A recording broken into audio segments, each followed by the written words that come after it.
In a world where love is sought but rarely understood, three men gather, not to agree, but to reveal truth. One who stayed, one who strayed, one who was changed. Not prophets, but proven. Not perfect, but honest. This is the Three Wise Men.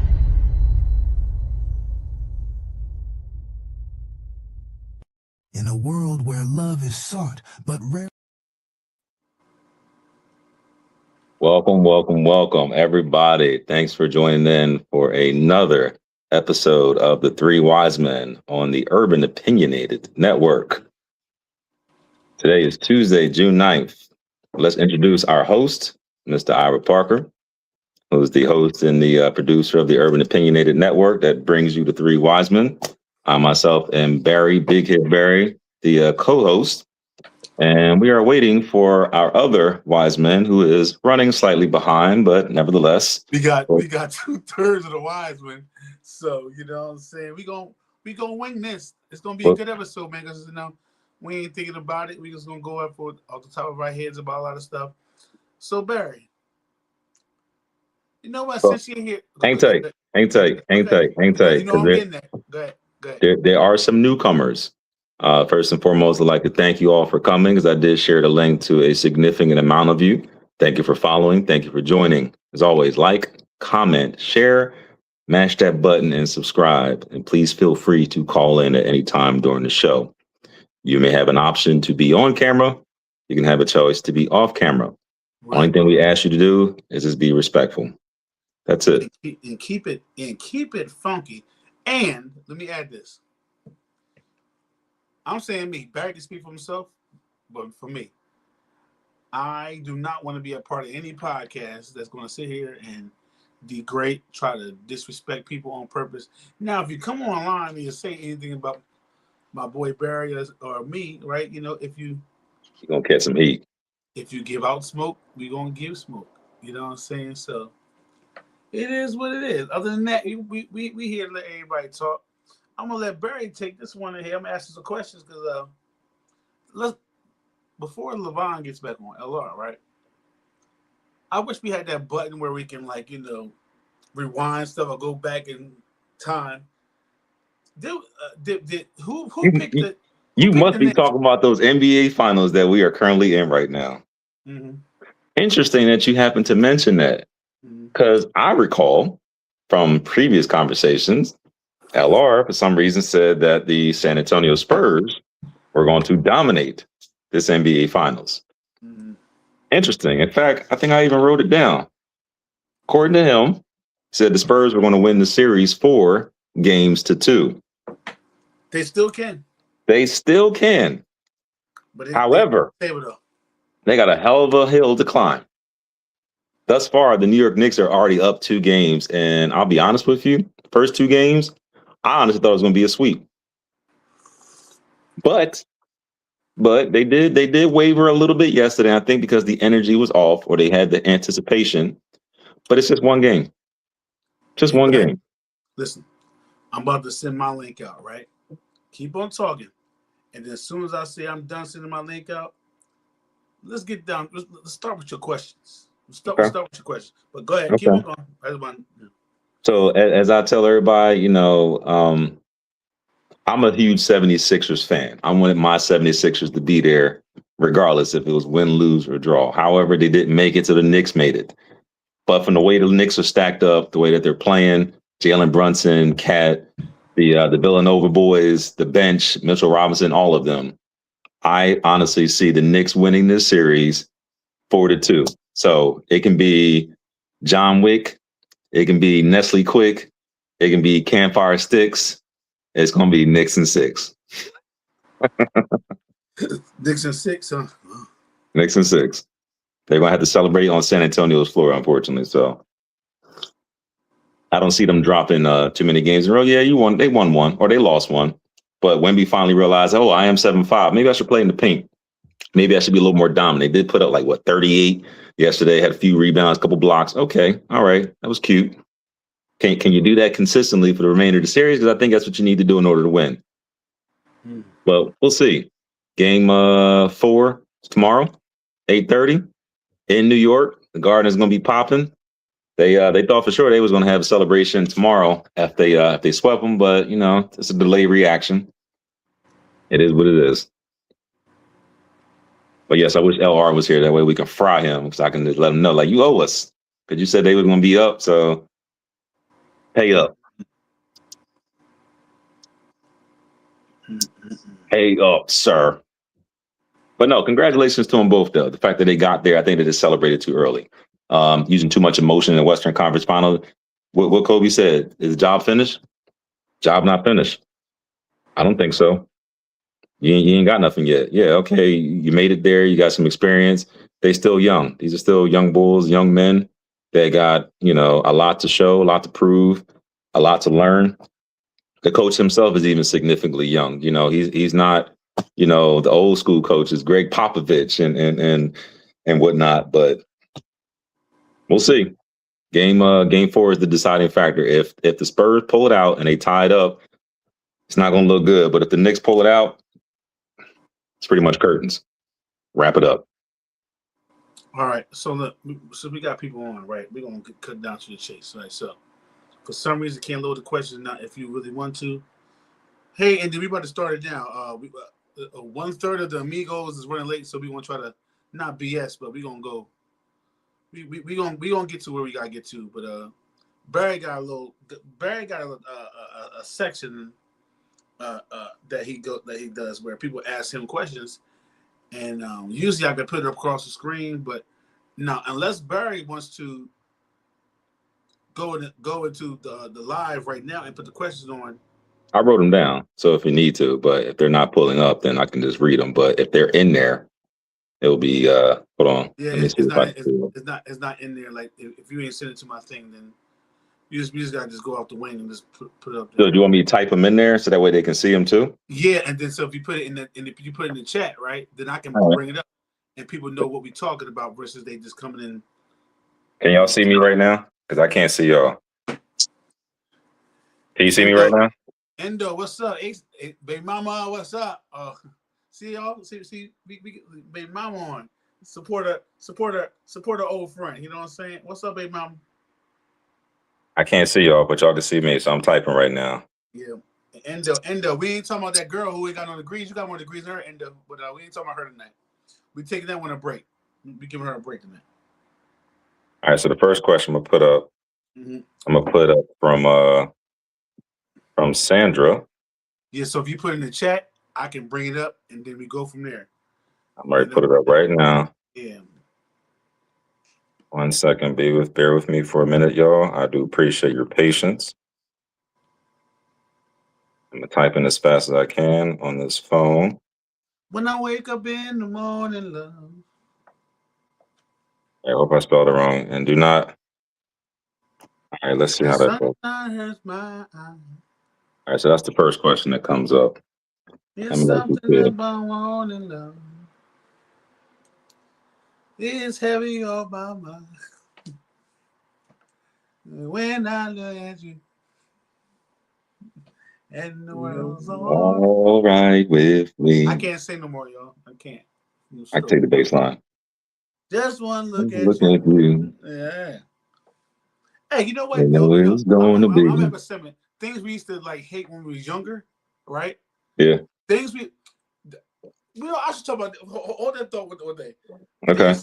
There's things, right? Go ahead. I'm gonna tack the other ones in there. Go ahead while you're doing that. Listen. Yeah, right. There's things that like I used to hate, but then as I got older, I rock with.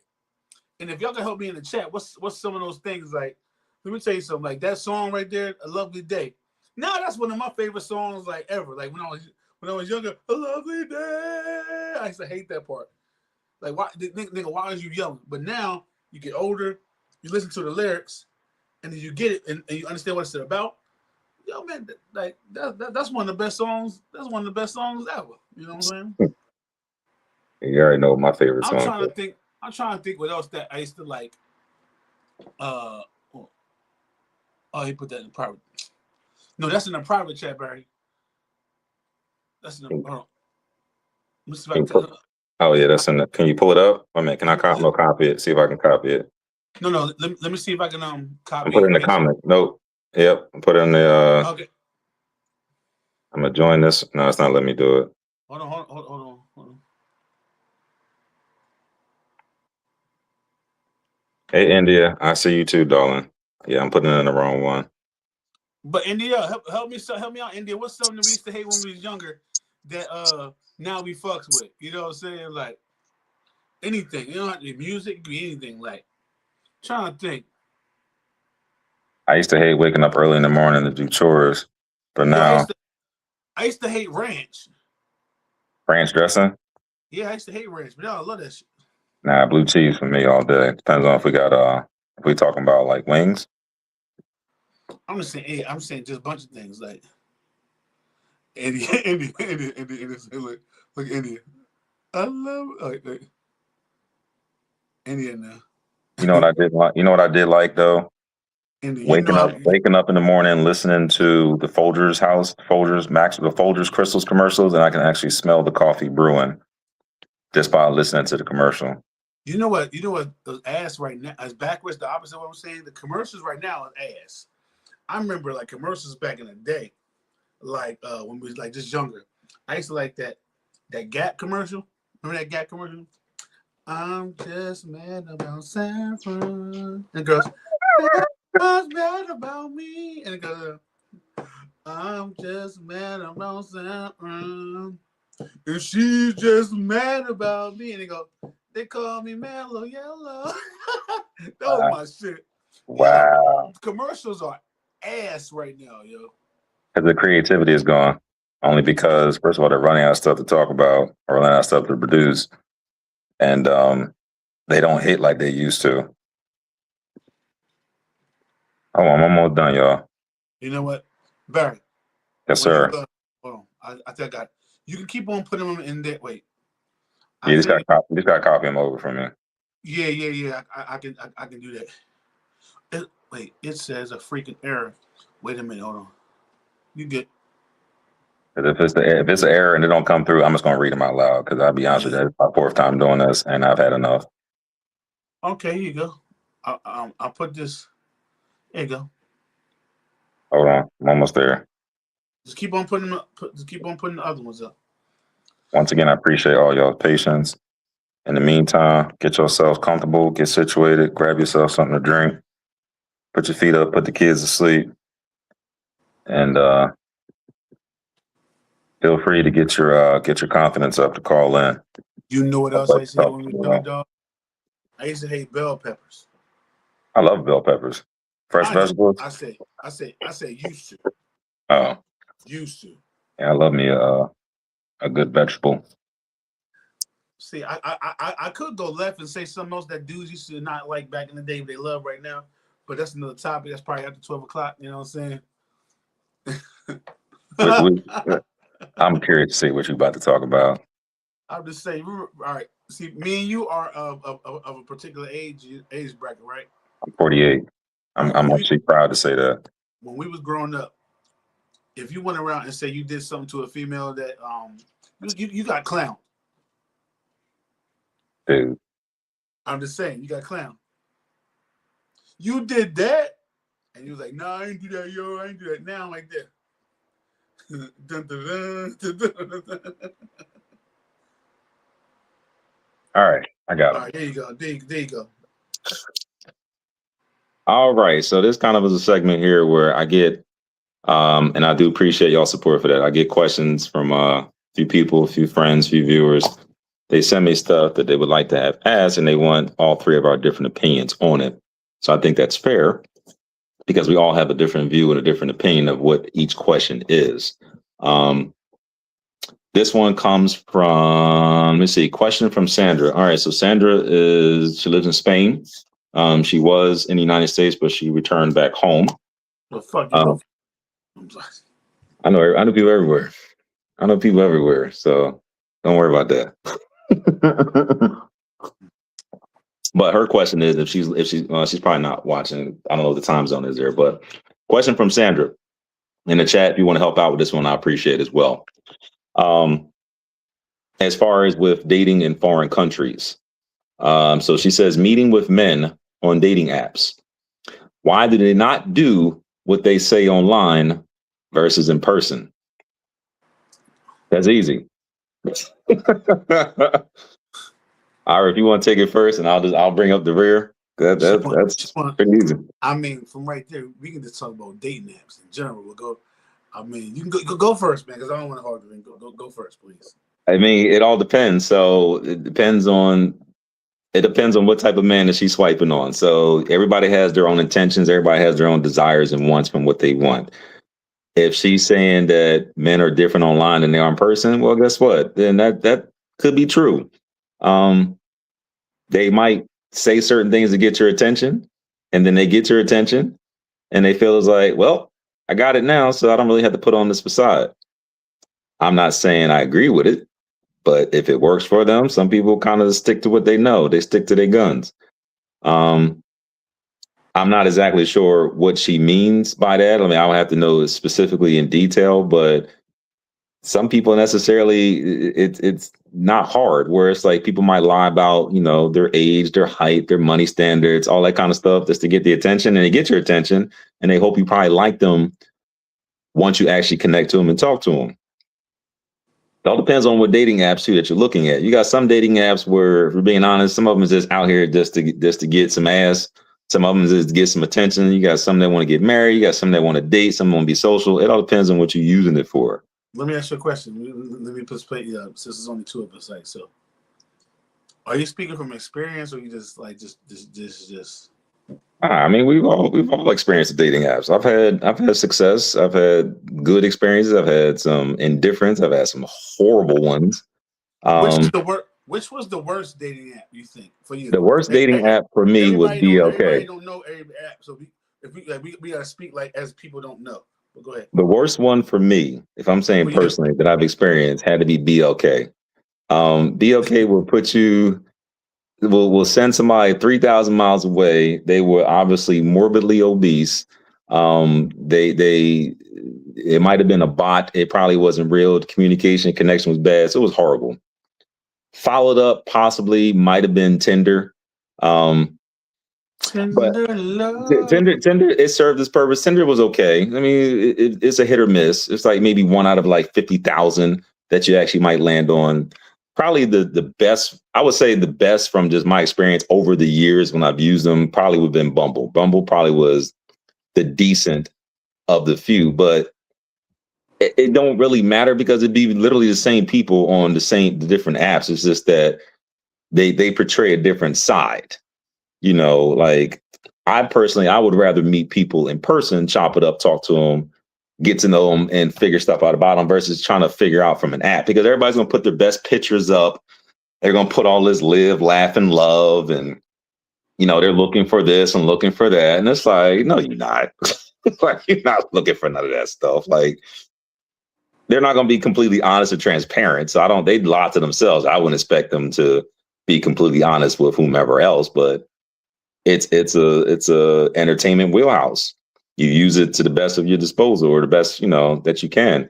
You gravitate to what you like, and then you get in it, you use it for what it is, and then you either keep it or you discard it. So I wouldn't necessarily look too deep into it from somebody. I mean, if you make the connection with somebody on an app, okay, cool. Do the best you can, hurry up and get off the app so that way you can kind of see what the connection you guys have, and then spit your game if you got some, connect with the person, see if y'all got any links, any cohesion and compatibility and all that stuff. And then you go from there. That shouldn't be the Bible reference where you have to resort to like, oh, well, this person says they, went to college, and this person is 6'5", or this person is looking for marriage. This person did this and that. Like, you shouldn't follow by that. When India says something, she says exactly why I ain't meeting nobody online. Oh, come on. I didn't think you would say that, Indo. Have you ever met anybody online, though? Who, me? No, I'm asking her. She said that's why. Yeah, Andy, ask that question. What is your experiences on any of these things in these dating apps? Because it's just like anything else. It's whatever you put into it, that's what you get out of it. You know what I'm saying? Whatever you put into it, you get out of it. Like, You put good energy, you get good I energy. mean, like, all right, let's just say we say what Barry brought up, be okay, right? Unless you just want to be a dude paying everybody's bills, go to BLK if you want to pay everybody's bills. Okay. You know What benefit saying? do they get out of that? They don't get nothing for that. That's sugar daddy heaven, I guess. You go out on one date with some of these hoes. I'm sorry. You go out on a date with some of these women. They ask you some of the most. It's like they be like, Are you speaking from experience? I'm always speaking about. Every time I speak about experience, I'm always okay. Now, what site are you talking about? You talking about BLK? I'm just going around with BLK, right? Okay, all right. How come when you meet some now it just could mean you ugly, whatever. But besides that, it's like it don't matter. Every dude, every race of guy went through the same little spiel, right? How come every time a girl talking to somebody, their bill is just due the next day? Like, you know what I'm saying? Like the car, that might be the caliber of women. Yeah, that's the caliber of women. The car note is due the next day. The lecture bill is due the next day. The phone bill is due the next day. Oh, I don't know what I'm going to do. The same thing you did yesterday before you ain't know me. You know what I'm saying? Like, good luck. Yeah, keep hunting. Keep in mind, some people out here are trying to swindle people. They are like looking for they are looking for suckers. They are looking for dummies, whether it be men or women. They are looking for people. Here you go. There are genuine people on there. But if you run into the swindlers and stuff first, you're not even going to want to have empathy for anybody. Because some people just, a lot of people are going through a lot of hardships. And all because you're going through hardships don't mean that you don't want to still get loved or have love or get some type of companionship. You know what I'm saying? Because I don't believe in that. You heard people say, you broke. That's the last thing you should be worrying about. Let me tell you something, man. Sometimes two people together, it's better to be broke with somebody else than be broke by yourself. I'm talking about y'all can figure, like, some of the, if y'all like each other, y'all can figure it out. If you got two people, y'all can figure it out. But if you're just looking for a come up real fast, you're really not going to even get nowhere far. You're just doing it for no reason. You're not going to get nowhere far, man. Some people use it as a scam. They use it as a job where it's like the last dummy did this, I can get the next dummy do this, and then future dummy is going to do that. So that's the come up. But what I'm saying is all online things are not bad. Oh no. I met some quality people over the years. It's just that just like anything else, we all can talk about the bad fluently more about the good and about any subject we talk about. We can.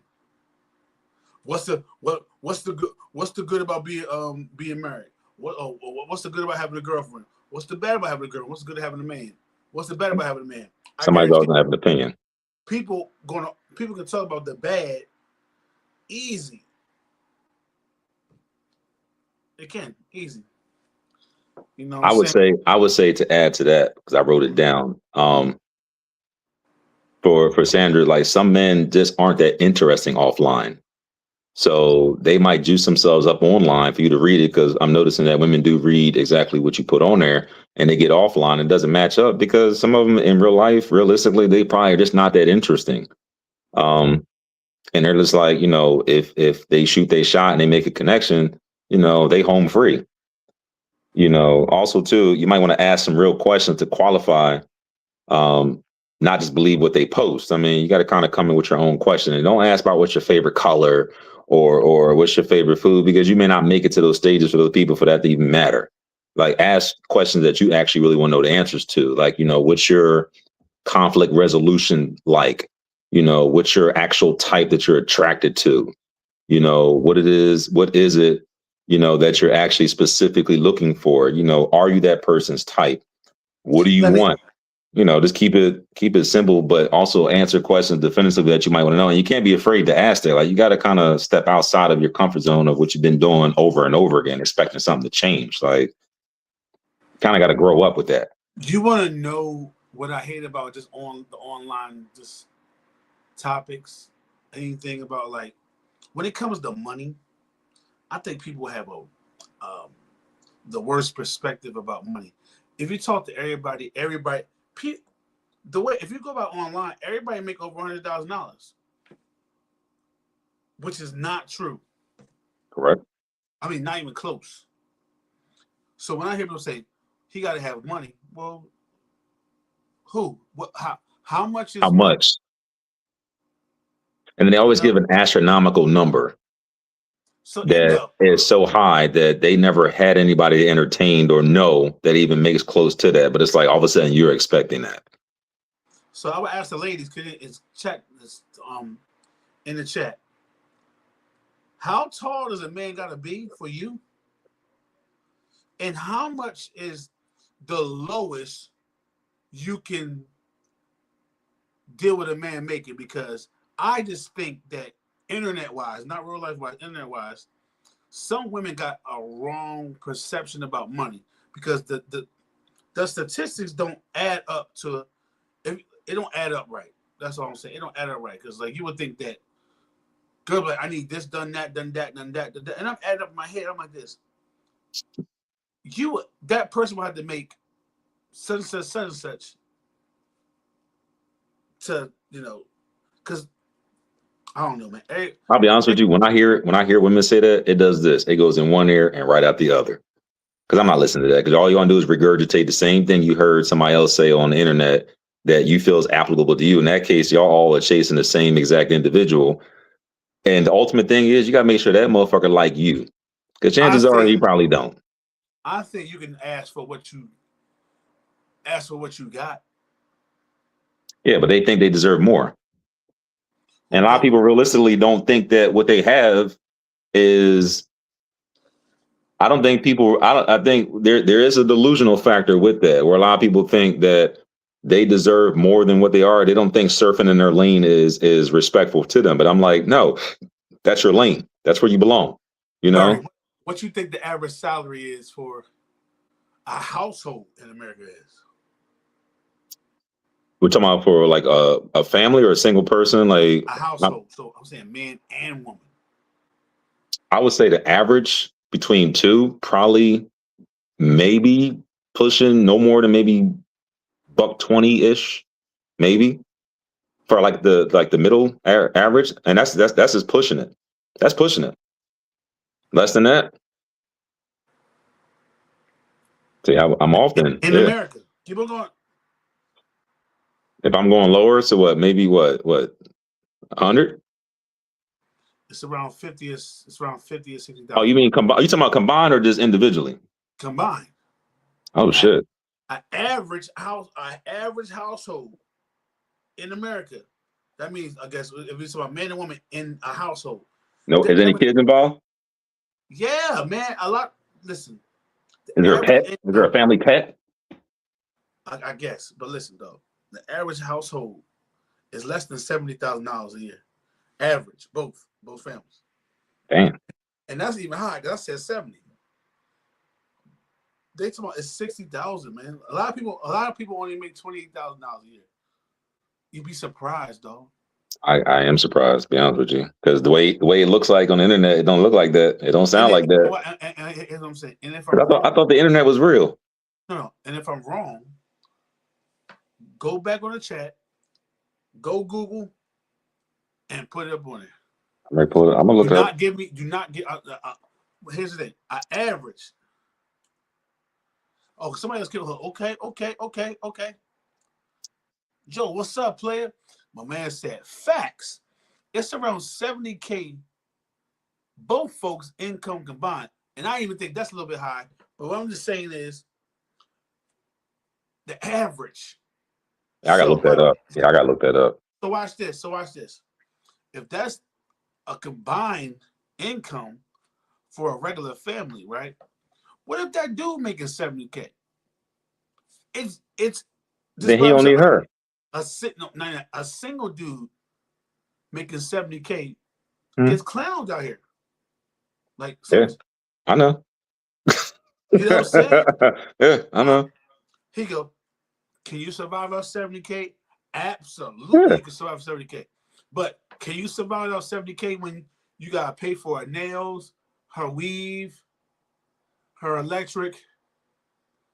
And electric went up. I'm That just sounds saying. like and gas is up. That sounds like an extra bill. Yeah, I'm just saying. You gotta think about that. Like people understand that. And then what? Let's just say your government paper is you make $70K. So what's your take home? Probably in the 50s. Because you know they tax them about what 20%, 30% of that. That's at least a third. And the take home is probably it differentiates between if you a $70K, if you got kids, if you take health insurance out. There's always kids involved. 401K, how aggressive you are on your 401K, right? I'm real aggressive with mine. I put all the deductibles from your paycheck. You know, you're probably I say you're probably seeing 55 of it. That's just enough to cover your monthly expenses and maybe have enough to eat. So basically, what I'm trying to say is that's where, if you are in that bracket, right, you doing good for yourself, right? But then a girl gonna call you, or those type of girls we talking about want to be okay. They're gonna clown you because you can't fund their lifestyle, or if you do, you'll end up being broke. Like if you make $70K, you do not want to act like, oh, you ain't making a $70K, get to the point you get to $70K, then you still only make a $40 because you got this little brawl. You trying like, and same thing. You don't get to $100K just to make $70K because you want to trick on these hoes. Yeah, I ain't anybody trying to do that. That's not even worth it. That's not even good financial decision making. India, if you on here, right? If you on here, India, right? If you on here, still India, right? Matter of fact, people in the chat. There's a couple people in the chat. How many people? I'm gonna get a low ball number.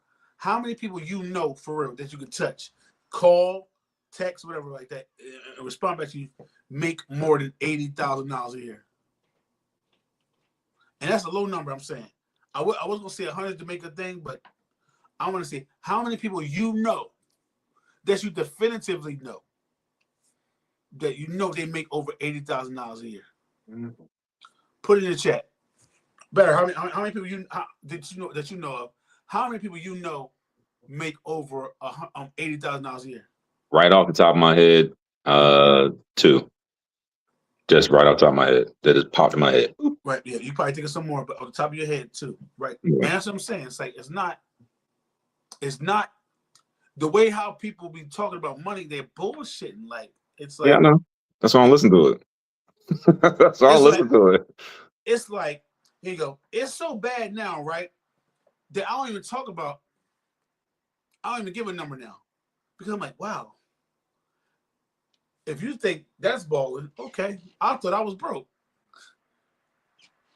I don't determine because my financial status based upon what other people say. I'm looking at it for myself. Go out on a dating market, dog, and you single, dog. These people have you thinking you broke. My man said, he said about 6 to 8 folks. That sound about right. I said, and that was just 80. Okay, 6 to 8. Yeah. And the higher you go, the more the less is going to drop down. Number that's modest. 70, 80K, right? Mm-hmm. 80K is a 7, 8 people, right? So if you're a single person that makes, if you make over 70K, if the average family is 70K, that means man and woman, and then you're a single person that makes over 70K, you doing all right for yourself. I said, okay, I'm not happy. Everybody got their own little thing. Every time I got to the point where I make the most money I make, right? Then I go back and say, damn, this ain't no money. I need to make more. That's just something that's something that internal in me. Mm-hmm. Because, like, damn. But that's crazy, man. It's not. Oh, here you go. Watch this, Barry. It ain't crazy to me. Read that, Barry. National average take-home pay after taxes, individual per person, $49,000 per year, $4,100 per month. Household, anyone living together, $65,800 per year equals $5,480 per month. Family, 2 plus related earners equals $94,000 per year, $7,830 per month. My man Joel, thank you for the statistics on that one. You never see those numbers populating like that. Everybody is in the high astronomical numbers. He got to make 250,000. He got to be borderline a millionaire. He got to do this and do this. All right. Well, good luck on finding that. Let me take my earnings over here by myself and go back to where I was at comfortably without dealing with your ass. Yeah, I don't get wrapped up in it. I don't even get tired. I don't even get into those conversations with somebody. And I wish somebody would have those conversations initially in the first date. Nah, that's a wrap. Don't even come out your mouth like that. All I know is I don't even entertain that caliber of woman. Well, I know if I want to travel somewhere, have fun, and not worry about stuff, I got enough money to do that. Yeah. No, here you go. He said, I ain't want to get on people. He's exactly right. Watch this, Barry. What do you say? There you go. These niggas blowing credit cards. Oh, yeah, 100%. Yeah. Chicks are too. When he said niggas, he was talking about both. Yeah. The Amex, Discover, MasterCard, Visa. Yeah, they definitely getting blown up. That's what them interest rates be astronomically high. That's not a flex. That is not a flex. Because if people don't understand about credit, you have to pay that back. And you got to pay back more than what you borrowed. So it's not your money. It's a loan that you're asking to say, hey, can you front me this credit so I can get this, whatever I'm trying to get? And I'll promise you, I'll pay you back in the next billing cycle. It's not saying, hey, I'm going to buy this and I'll pay you back eventually. And if I don't got it, then it's just, I don't got it. No, it doesn't work like that. No, pay back your debt. Stop being a statistic. Stop being a statistic. That's why I wish LR was here. You know, he's big on that. I can dig it. Yeah, once you break, see, sometimes you need people to break down how you're doing, because you always think you're doing worse than what it is. It's like, yo, when you break it down, right? There's parents, male and female, 2-3 kids, to combine income, they're making $50,000, $60,000, and they making it work. They humble. They paying their bills. They not spending astronomically. They have a budget. They have a plan. A lot of people ain't got no plan. A lot of people ain't disciplined and structure in their finances or in their life. So yeah, shit's gonna be all over the place. You ain't out here trying to flex with people and show off, because you know all that flexing gonna end you in bankruptcy. Bankruptcy ain't cute. You know, it's not cute. Especially if you're trying to flex with people that don't know you or even care about you. They don't care if you got a meal. They don't care if your rent is paid. So they don't care. They don't care about. Pull up the next one, Chief. I think that was a good one. Yeah, I pulled the next one. But yeah, that should be bothering me, man. When I don't entertain that with that. I'm quick with it when it comes to those type of questions of finances. I'm like, don't worry about that. Mind your business. Just know I'm not here to taking care of you. I'm taking care of myself. She's like, one girl said, you broke. I said, no, bitch. You broke. I'm getting into a fight on the first date. Right. Like, no, y'all don't even know each other. Y'all don't even know each other's last names yet, and y'all already get into a fight with each other. Oh, they call you broke. Like they call you broke because you don't want to spend money on them. Okay, then I'm broke. Then, matter of fact, I'm so broke. I'm about to go to Costa Rica next week. You know what I'm saying? Like, I'm so broke. All right. So next question is from Elizabeth. Okay. Elizabeth states, "Are podcasts replacing therapy? And should men always pay on the first date? Loneliness and adulthood for Black men." All right. So Liz is white, so that's why some questions have a little color texture in it. But to honestly, to answer her first question, are podcasts replacing therapy? I'll be honest with you, I think they are, because it's giving people an opportunity to actually vent and speak. Because what I learned in school, when you put or give somebody an audience and give them an opportunity to vent, and then you kind of just pause and let them, they're going to tell you everything and anything that you probably want to know and need to know. It's cheaper. It's probably more comfortable. It's less invasive. It is some therapeutic behavior to it because it helps with communication. It helps with expressing. It helps with you getting things deep down off your chest. I would say, yeah, it is. Should it? I mean, it all depends. I mean, therapy obviously is to help fix whatever it is or see things from a different perspective, an alternative way of thinking. If it helps and is beneficial, why not? Some people can't afford, expensive therapists and things like that. But if that avenue helps you gain whatever it is that you're searching for and it's useful and it's successful, then sounds like a win to me. Okay, so I'm gonna answer the first part. She said our podcast replaces therapy. It can if you're not one sided. Like sometimes I think what people do on the internet, they fall in love with just who they want to agree with instead of no, maybe that's the wrong phrase. Not want to agree. They if All they right. find someone that they just like, instead of being objective about it, whether it's good or bad, they gonna go with that narrative. Like if you but if you gotta listen to both sides, even if you don't like it, you gotta listen to both sides because to me, both sides of anything can give you perspective. Like I may go with this because I have my own idea, but I have to open my mind up by saying, you know what, let me look at it from a different perspective. Because if not, you're gonna always just that ain't therapy. That's just letting somebody just feed you with the bullshit you already think that could be toxic. You know what I'm saying?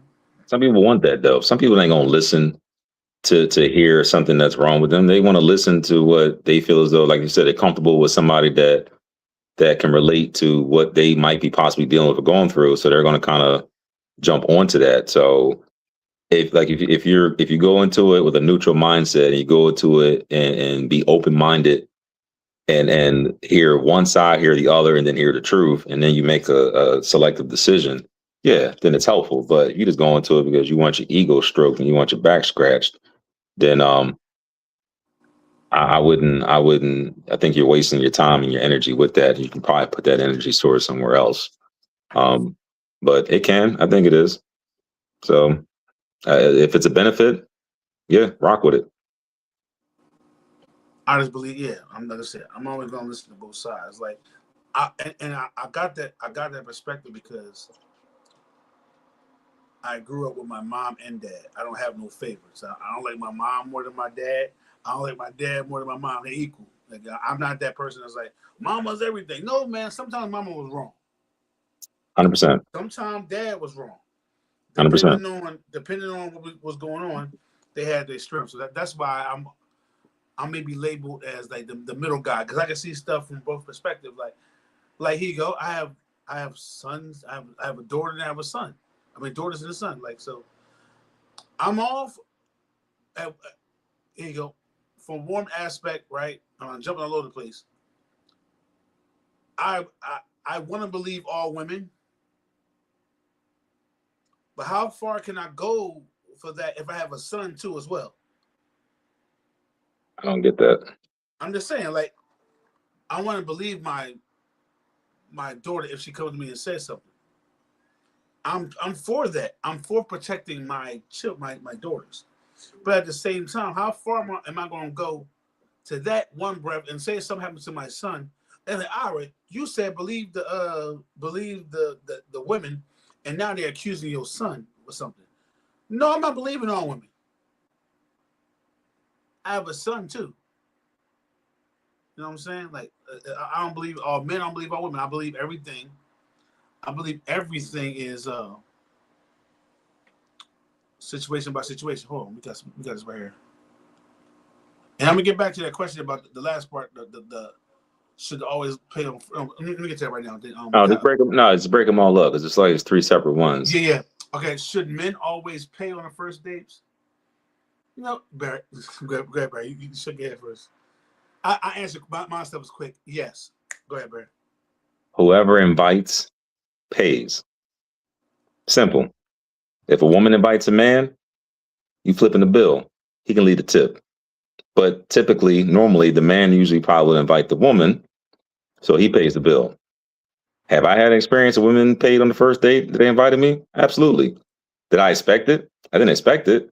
I was flattered by it, but I'm gonna let you do that. So I was like, okay, that was a respect factor. It was like, no, I invited you. I'm gonna flip this bill by all means. Now, if I invited Of course, I have the expectation. I'm prepared either way, but nah, I don't see it as that way. Nope, that's easy. Nope. I got you. Okay, so we What do disagree you on think? that. What do you think? On what? You think men should always pay on the first date, even if Absolutely. the woman invites? Absolutely. Okay, yeah, we see different on that one. It's not a big deal, not an issue. That's what I said. But we're that's the best thing about it. You say one thing, I say one thing. That's cool. All right. I know somebody said something with that. Loneliness. I know somebody said something with that. Loneliness and yeah, we got some questions. So we're gonna finish this last question, then we're gonna get to the comments. Right, yeah, then cycle back. There you go. Yeah. Loneliness in adulthood for Black men. See, this is where when you admit something, people always interpret something to something that is not. Like when I say I'm lonely, right? That doesn't mean I'm in need. That doesn't mean that I can't live without a woman. That just means that I know I'd rather be with a woman. So, like for instance, a couple years ago, I had a major, not health scare, like a health almost wasn't here. I think that made me appreciate a woman more, because like I felt as though like I went through that shit by myself. You wanted somebody to care about you. Yeah, I don't believe nobody care about my black ass. That's saying a lot internally, though. So, but what I'm saying is, so it's a different loneliness.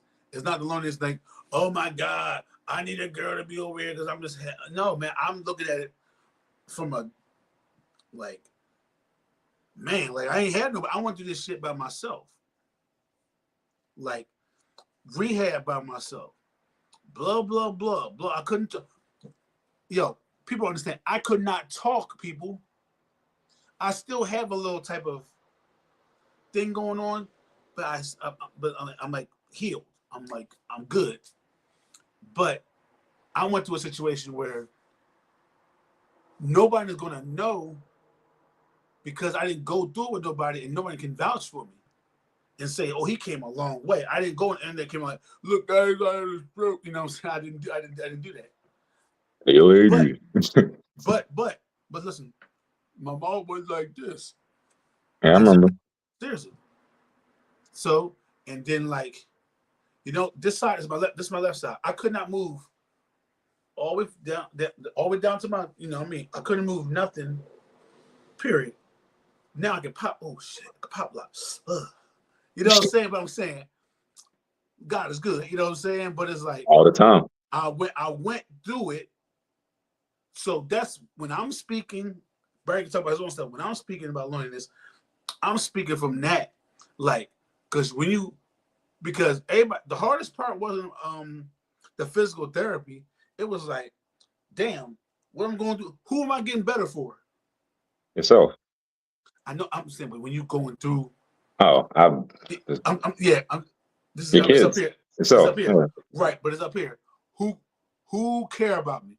Who kids don't understand that perspective. Like no, and then like I remember going through the hospital. Like, as I was getting cognizant again, I would just go around the hospital at night, right? Roll around, because you already know I'm a night owl, right? And I say, oh, look at that person visiting that person.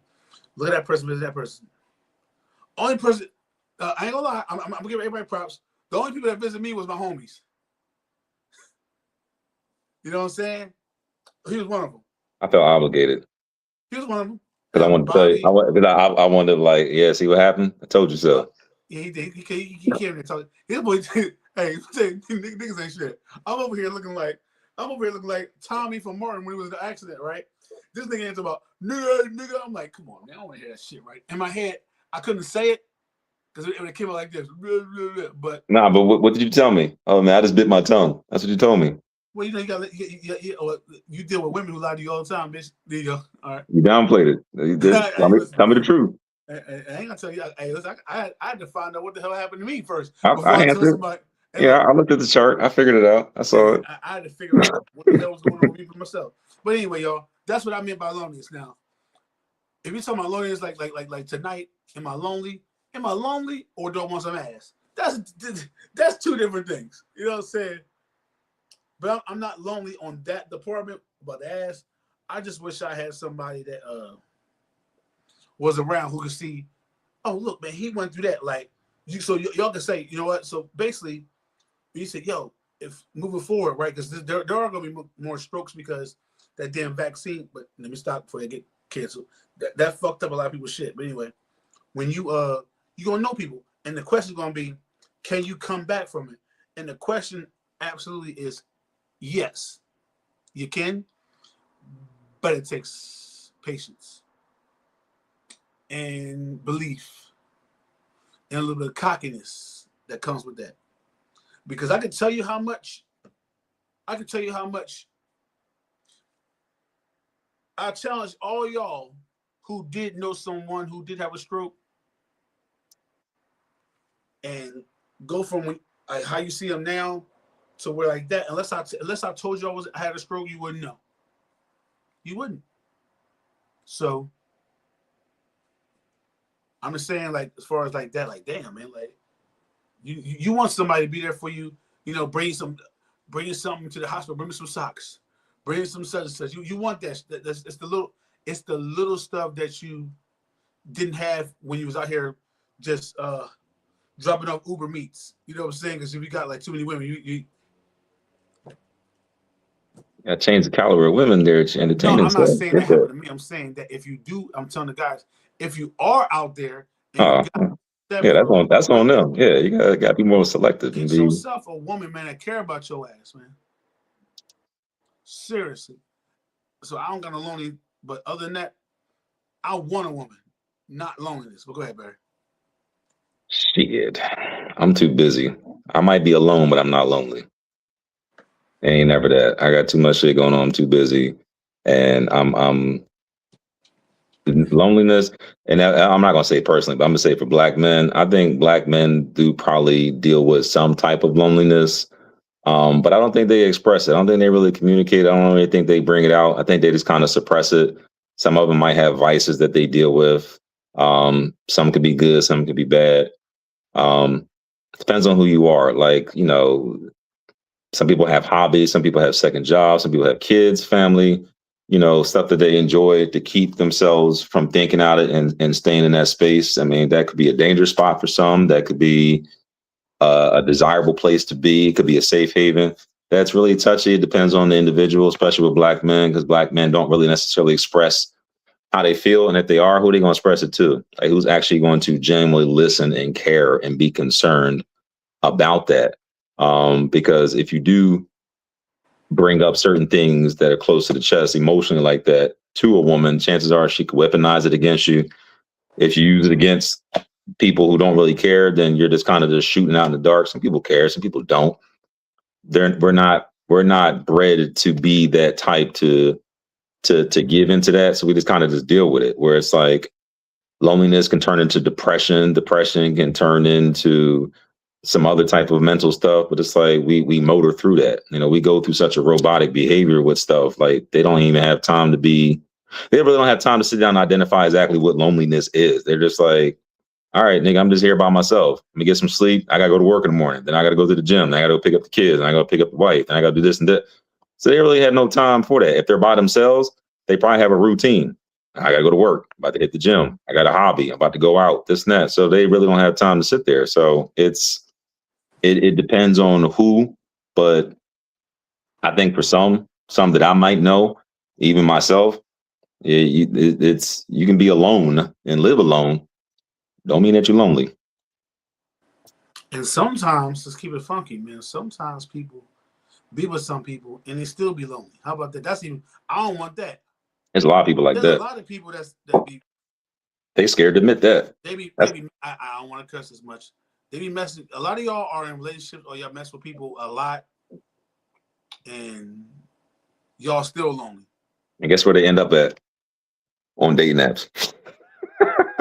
See how they make that full circle? Ain't nothing wrong with dating apps. Ain't nothing wrong with dating apps. Trust me. All right. So is this this is Brown Girl. Hey, sweetheart, how's it going? How was the trip? You got my shot glass?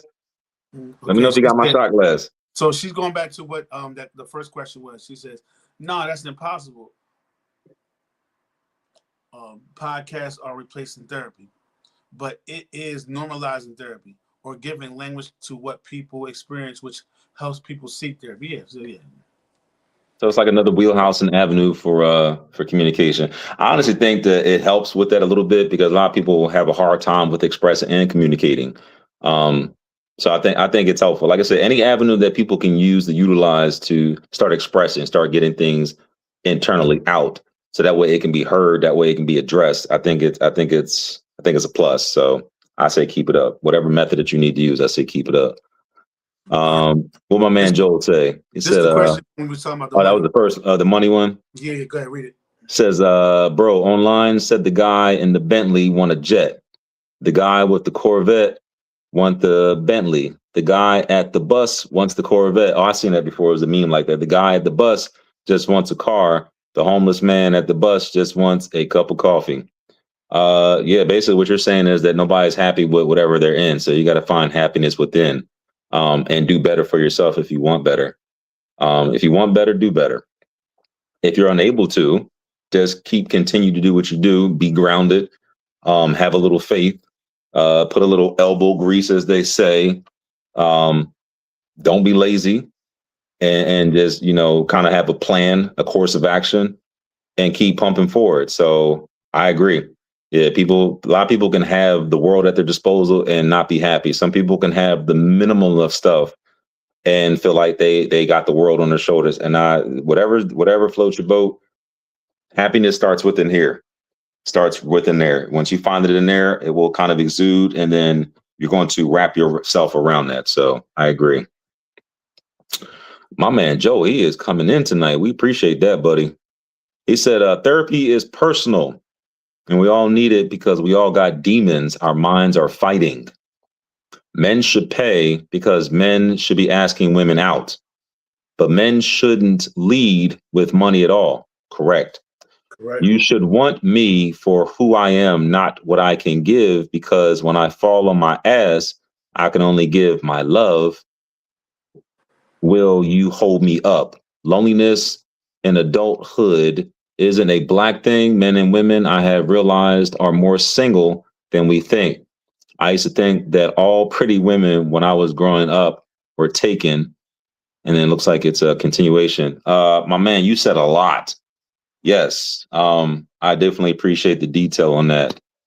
A lot of stuff was pretty self-explanatory. So granted, yes, men should be asking women out, but there is some times where some women might ask, "Hey, man," and it could be simple and kind of go out for a cup of coffee, go out and grab some tea. It's not saying they're taking out to big dinners, but the whole point of asking someone out to see whether or not if there's a connecting point to where y'all can start something, or to see what it could be. It could be for boredom. It could be because you're hungry, because you might be lonely. So you never know. Yeah, majority of the times, chances are the man is going to pay the bill. Yes, but there is sometimes the circumstances that come up where a woman actually will foot the bill. So I don't think there's no prejudice to that. And what he said, he says, "Who damn hit that on the head? Them folks in relationships that are still lonely." Yo, there are so many people out here right now that's probably in relationships, probably in marriages, probably in whatever they're in. They're with a person that they don't even like, but they're dealing with them because they don't have nowhere else to go. They don't want to start from scratch. The person that they want don't want them. They don't want to separate the pattern that they have, because we're all creatures of habit. So if you're used to a certain type of lifestyle, some people might sacrifice a little happiness and some boredom and loneliness because they know they're not going to find that somewhere else. So now their mind starts creeping in where it's like, I really don't like this motherfucker, but I am getting my nails and hair done. I am getting bills paid, but I can probably cheat on him on the side with somebody else. That's a real thing. And vice versa. The man could be like, "Yeah, I'm with this chick. It's cheaper to keep her because I ain't trying to go to court and get half of my assets taken away, but I'm probably slide a little joint on the side." That's a real thing. We all know people that probably done it. We might have been involved in some of them scenarios. That's some real shit. I don't think people really want to have those honest conversations with themselves, with people that they're dealing with. Like, do I really like you? Do I really want you? Do I really need you? Why am I with you? You know, what's the reason? Do I really care about you? Do I really love you? Am I stuck with you? You know, do I think I deserve better? Can I get better? Is it going to get better? Am I too old? Am I too this? Am I too that? So there's a lot of definitive factors, but if people, like you said, had honest conversations, be a little bit more transparent, you might not have as many people together as you think that you do. What'd she say? Brown girl. She said trips were cool. No shot glasses. I accidentally bought sneakers. Yeah, why am I not surprised? You know what? Let me change it up a little bit until we get to the next question, Barry. Why am I not surprised? She said she wanted a trip, right? How do y'all feel about? I'm asking this, man, Barry. You go on a vacation, right? Mm-hmm. What's the rules if you bring somebody with you? It's definitive. Are we talking about out of the country or in the country? Yeah, I'm talking about if you gotta hop on a plane somewhere with somebody. Is there like rules that you? When I say rules, y'all, it's not like rules that have to. It has to be up for discussion. Like if you, I think I know where you're getting at. Just go ahead, y'all. I don't bet. This is coming from me, so I'm an old school head. I ask definitive questions. If I'm going on a trip with a woman, and we are going out of the country, we can even be going in the country. If you are going with me, there is an expectation that we will be involved with each other intimately throughout the course of this trip. If there's a balcony, there's an assignment with the balcony. There's a jacuzzi, there's an assignment with the jacuzzi. If there is a rainforest shower with the window crescent, there is an assignment with that as well. Now, I'm not saying that I have to clock all your time and you got to be around me, this and that. Only thing I ask for, if you want to dip off and go somewhere while you're away, just let me know where you're at for safety and security. But at the end of the night, we can maybe have dinner together. We can have breakfast. Your choice.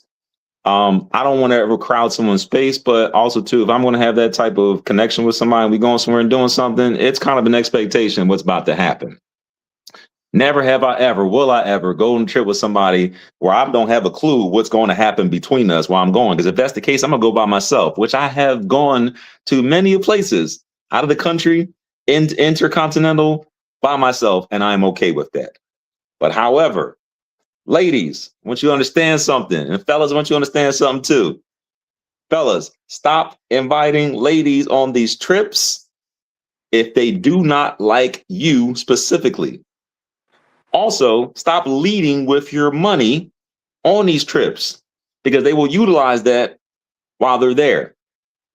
Ladies, you have to have an understanding now in 2026. If a man invites you on a trip somewhere where you have to get on a plane, get a passport stamp, he may not ask you to pay for the trip financially, but please understand that chances are you are going to have sex with him at some capacity on the trip. It don't gotta be every night. If it is, that's a bonus. Listen. Let's not make it seem like it's a one-sided thing. Like women be wanting women be with the smoke too as well. So like, I don't think a woman gonna go with you to those things unless she knows it's up for grabs. Like some play like they don't though. Some don't, but I'm just saying like all because all right. She's having a bad idea. You know what? Worst case scenario, I might throw this nigga some pussy. Like, you know what I'm saying? Like, that should be up for grabs. Now, it don't mean you're obligated to, but I would suggest, like, yo, if I do ask you to go somewhere, your desire to go should not be more than your desire to actually go with that person. You know what I'm saying? Like, you should want to go with that person and try to get to know that person, and if you like that person. But please don't go if you don't like this person. Oh, here you go. Don't go if you're not sexually attracted to this person. How about that? Or y'all haven't had that conversation where y'all already established that, or whether or not y'all on that same page. Disclaimer, single nigga right here. If I ask you to go on a trip with me, if you don't think I'm cute or you think, or that's not like in the realm of like that, don't just say no. Say I'm busy. Just say no. But don't go because you want to go because you always want to go to Bora Bora.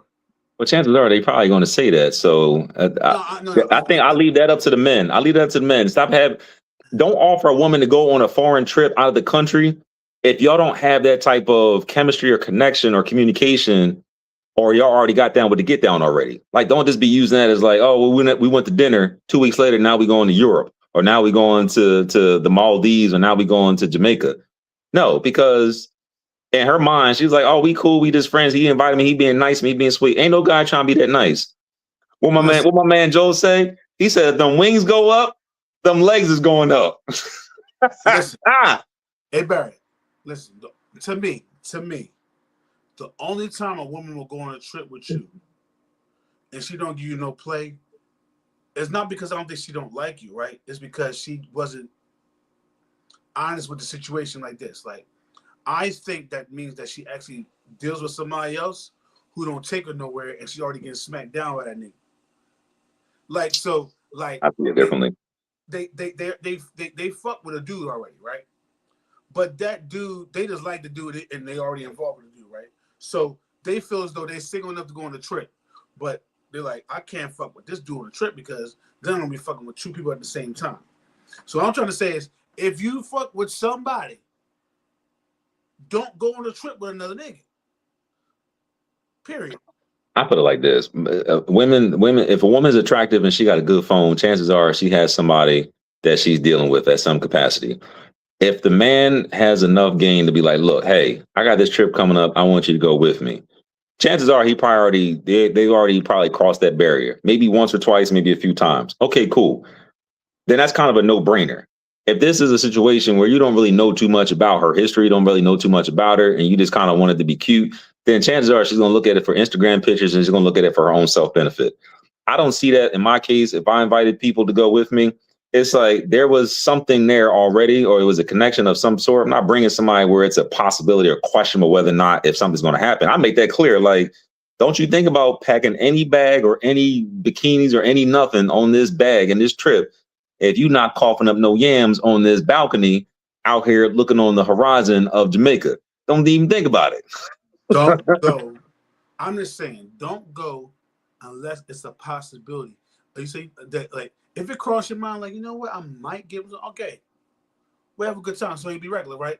But like now, that like, if you come with me on a vacation, right, and you're not down with the smoke like that, right, or you got something going on, now I gotta be tight on my vacation. Now I can't walk around a room with my dick out. You know what I'm saying? Like, I can't get out the shot. You know what I'm saying? There's certain things you want to do. Speak for yourself.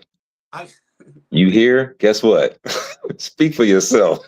I'm gonna be a savage. It's you like, on my trip. You ain't messing up my trip. No, I never have I ever had somebody messing up my trip. So now, so people get frustrated like this. Like, it's not frustrated that you came and you ain't fuck with me. I was like, so now I gotta be all tight on my vacation because your ass came on a trip with a nigga that you wouldn't even think about giving yams to. So now I gotta be like this. So now I'm be ignorant shit. I'm walking around with my dick out so you can get the fuck out the room. You know what I'm saying? Just take it. If you laying in my bed and you in my shower and we in there for a few days, I'm taking it.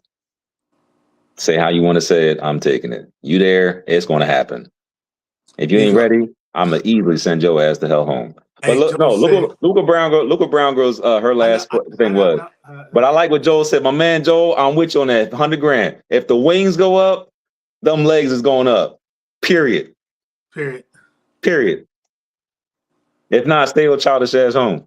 Right, I know that. I know that. I'm saying. I wasn't even saying that question. Yeah, she's right. Yeah, she's finessing. You're right about that. But I was saying the one she said before that, she was saying that if she hasn't sampled the goods, and she's like, she's not going. I missed that one. Check. That's the one I was talking about.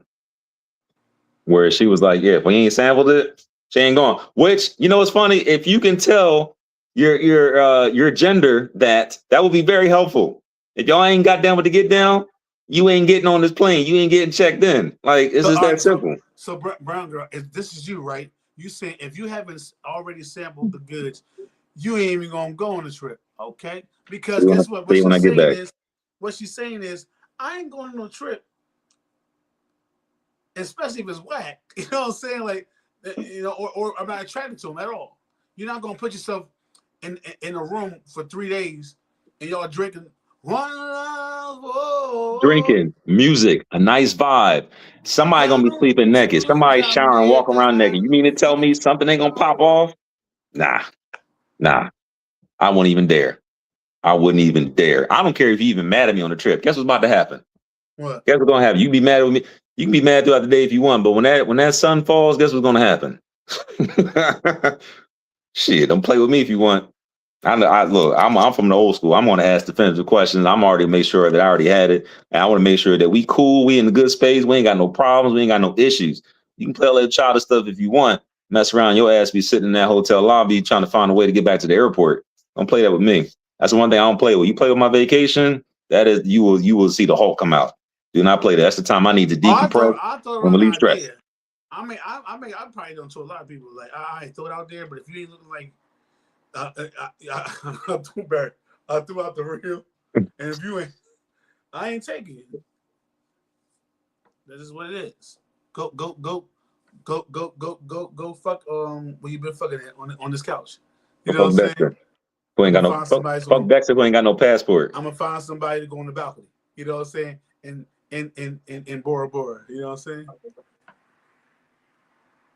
You know what I mean? Roger that. You got Roger that. Hey, Joe been cooking tonight. What do you say? Go read that, bro. My man, he said, women want leaders. If you can't show some type of interest and authority, then she don't want to give it up in the first place. Women want men that are interested in them. Then I'm at this age, real women know who you are selecting. You know what? There's a lot of truth to that because women are attracted to masculine, aggressive, dominant, assertive type of individuals. Women like a certain type of man. If a woman feels like she can get over on you, she probably won't respect you. If a woman has somewhat of a respect factor or a fear of you, chances are you might be pedaling in the right direction.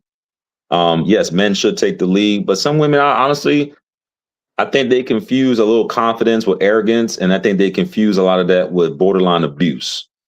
It all depends to me. Where I think Go ahead, finish. I'm sorry. Where I think that their choice and selection sometimes doesn't always equate to what they say. So if you're talking to a woman and you can feel that there is a connection or chemistry, move accordingly. Be standing on who you are. Just, be solid in your foundation. Women will follow that if they trust and believe what you got going on. They're like, okay, I want to be a part of that program. I want to get involved with this. I don't want to stray away from this because I like what this man is doing and where this is going. If you're the type of man where it's like everything is 6-7 for you, you're just all over the place, you're not too, this and that, you're confused, and she's going to treat you like one of her children. She might think you're cute and she might like you, but she's not going to respect you. This is where I need a woman on here right now because I want to ask them, instead of rambling, ask a question, bounce back, ask a question. Because this is what I believe. Until I'm proven wrong, I don't even think you need game as a man. Because girls, this is why they don't treat every dude, every situation ain't the same. That's why they'll fuck a dude on the first day and make the other dude go to the ring. Every dude that a woman deal with has different circumstances and situations. It's not equal. 100%. So one dude may gotta wine and dine you, but next dude ain't gotta do nothing but come over and leave the door, or you come over, he leave the door open. And so that's where men get. If women have more uniform, that's strict. It don't matter how much I like you or not. You got to do this, but no, it's not fair. Some dudes that want to dine you and don't get nothing but hard dick and bubble gum. You know what I'm saying? And I'm all out of bubble gum. Yeah, I got a whole lot of bubble gum. You know what I'm saying? And some dudes just don't gotta do nothing but if she just flash a smile. If that's her type, he ain't gotta do nothing but just don't fuck it up. Just don't fuck it up. A woman already has in her mind when she meets you whether or not she's gonna give it up to you. It's just your job not to screw it up. I think that women got their mind made up already about if they screw you, when they screw you, or they might let them give you some head. They really believe it. It's already 10 seconds.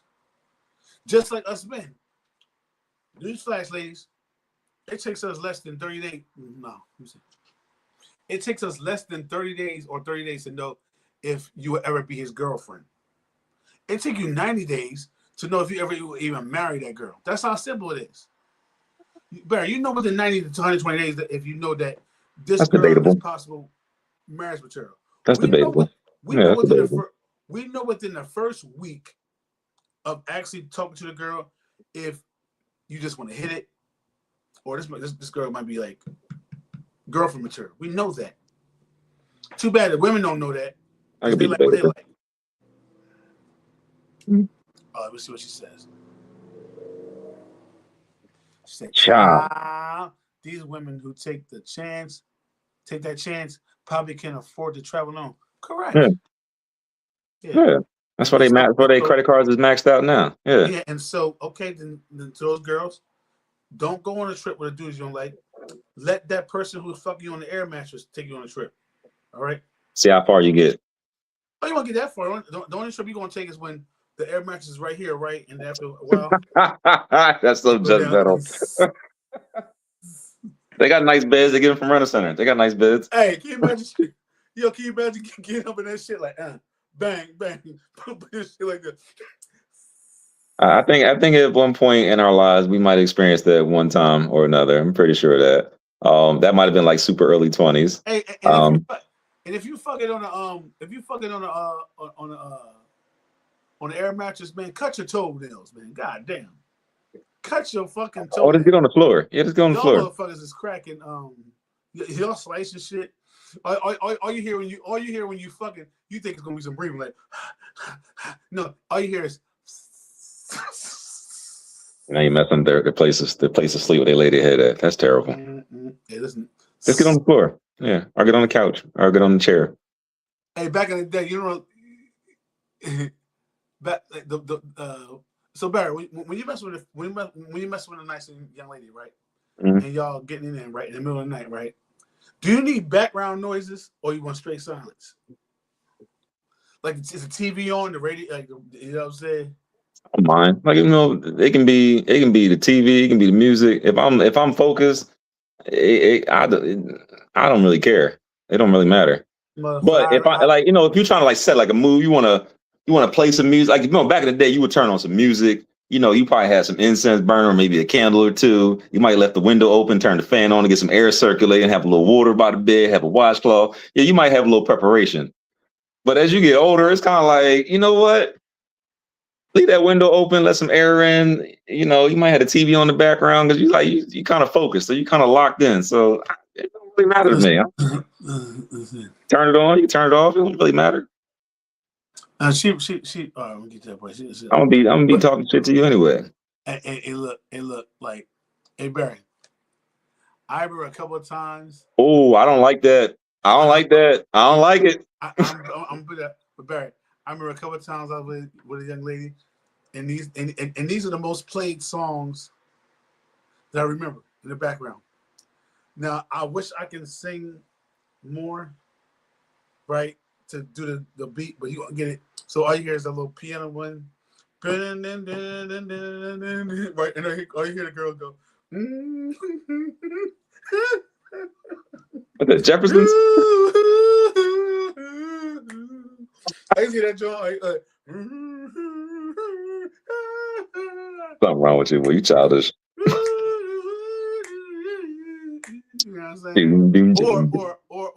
Or the old school Sports Center. But that's back in the day. That's not no more, ladies. I'm mature. That's back in the day. This dude. What'd she say? Pull up what she said. I don't like that. I don't like it, brown girl. I don't like it. And I'll tell you why I don't like it. I'm going to tell you exactly why I don't like it. Because if you don't like that man, stop wasting your time with him because you're sending the wrong message. You are sending a message that you are interested in him and that you like him, knowing that you are not interested in him like that, because you are sending mixed signals.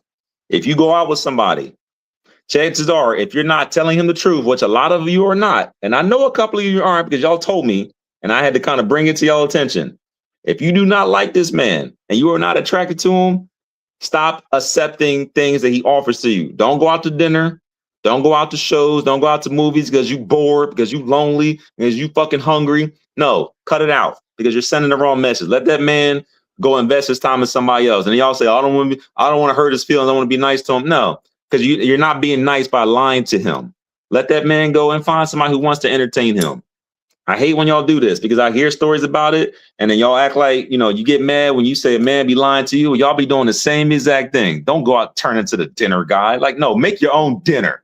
Take your own self out to dinner. Get your peasy haired girlfriends to take you out to dinner. Listen.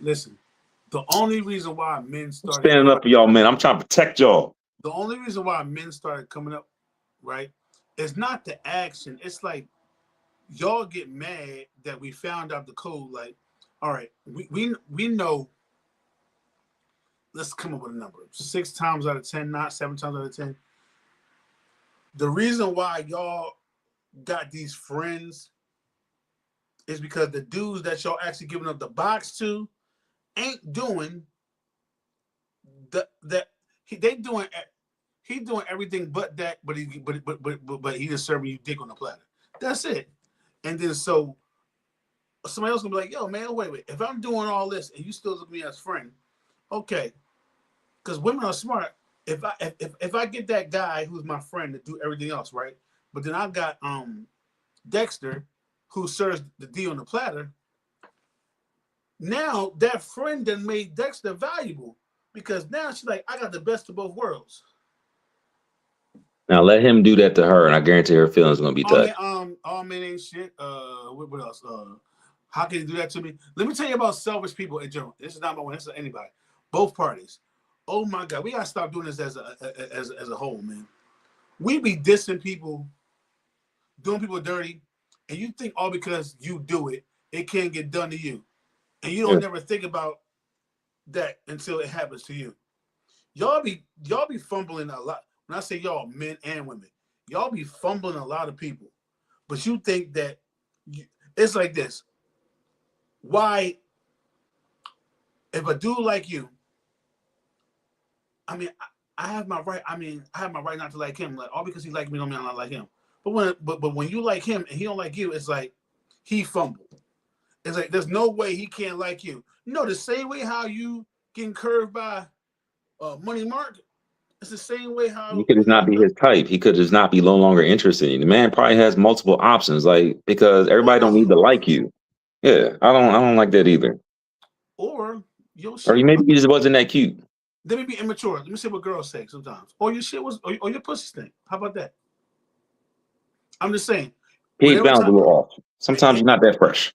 No, anytime that a man do something wrong, people attack a man's lack of money or lack of.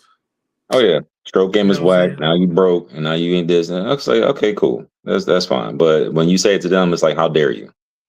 So, brown girl, I'm gonna give you this advice.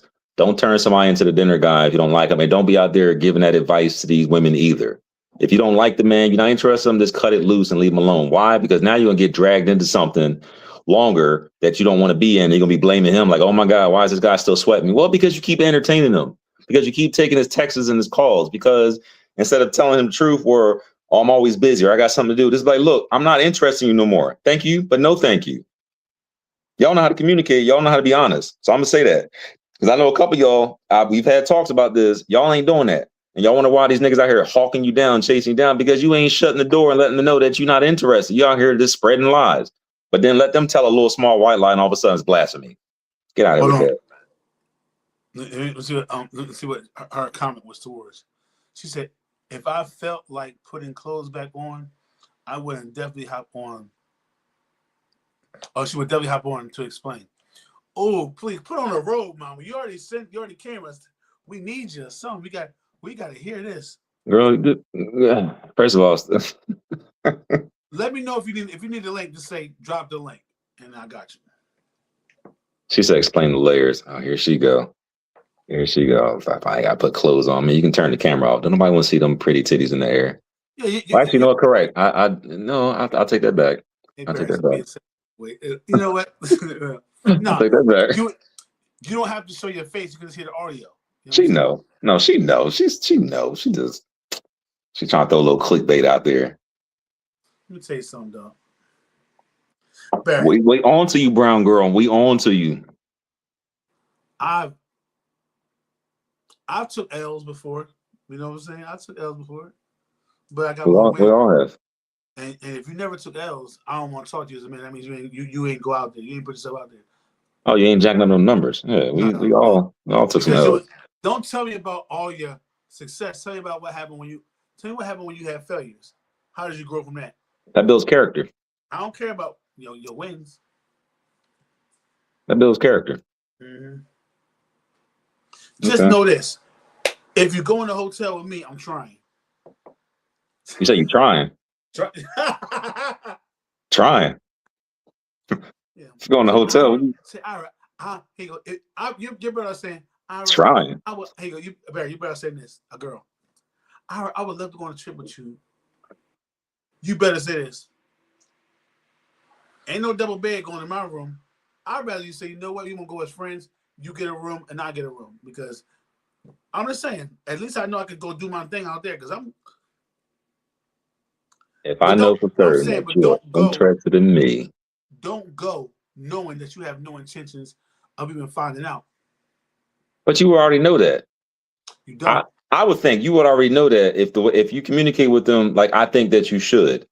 For men, if you communicate with a woman like I think you should know where you stand with them physically. They harder these days, dog. Ain't that hard? Ain't that hard? I'm asking those questions because you ain't wasting my time. I'm already gonna know. Say YK. What does the YK mean? You kidding? You know? Oh, you know. I'm asking those questions. Like, and if you're not, then it's like, then what you think? Which one? What you want? You be best friends? Want to be pen pals? Like, nah, there's no attraction. I'm just saying for me. You know what though? If you got a homie, right? Send the link. Send the link. Send the link. Send the link. Send the link. She asked for it now. I want to hear what she got to say. I want to hear what she got to say. Here she come with her BS for y'all ladies. I already said don't be. I'm gonna let her talk. I'm gonna give her the floor, but as soon as I hear the cap, it's over. No. And also, too, if any of those out there who want to also join as well, please make sure that you feel free. Put it in the link. Send us the link. Put it in the chat. We'll send you the link. Please also like, share, comment, and subscribe. We appreciate all the love tonight. Definitely do. Did we ever find out what happened to the other third Wiseman? Like, first of all, is he okay? Like, we didn't even double back. Listen, you know that nigga married, so we single. She probably said, you ain't got no pussy tonight. We going to the podcast. Came in the house tonight. She was like, where you think you going? I gotta get on the show. Not tonight. Leave them boys alone. But baby, I said what I said. Oh, okay. All right. Yeah, I ain't ready for that life. First of all, you ain't gonna tell me what I ain't gonna do. I'll tell you that right now. I said what I said. I gotta get on the show. I get on the show. What about me? I'll deal with you later.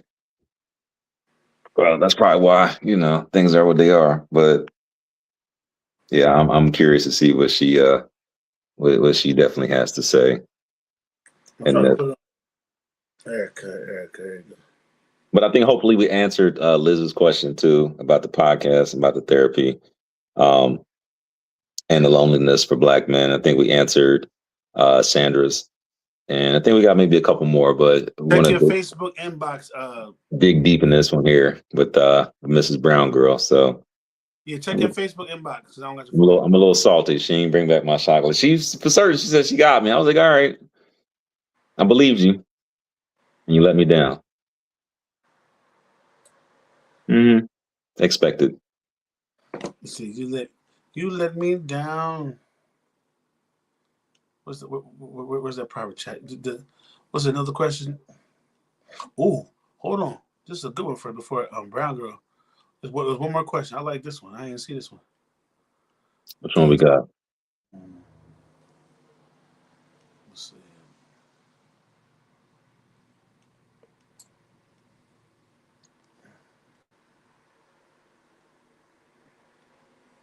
Which one we got? There it go right there. Boom, boom.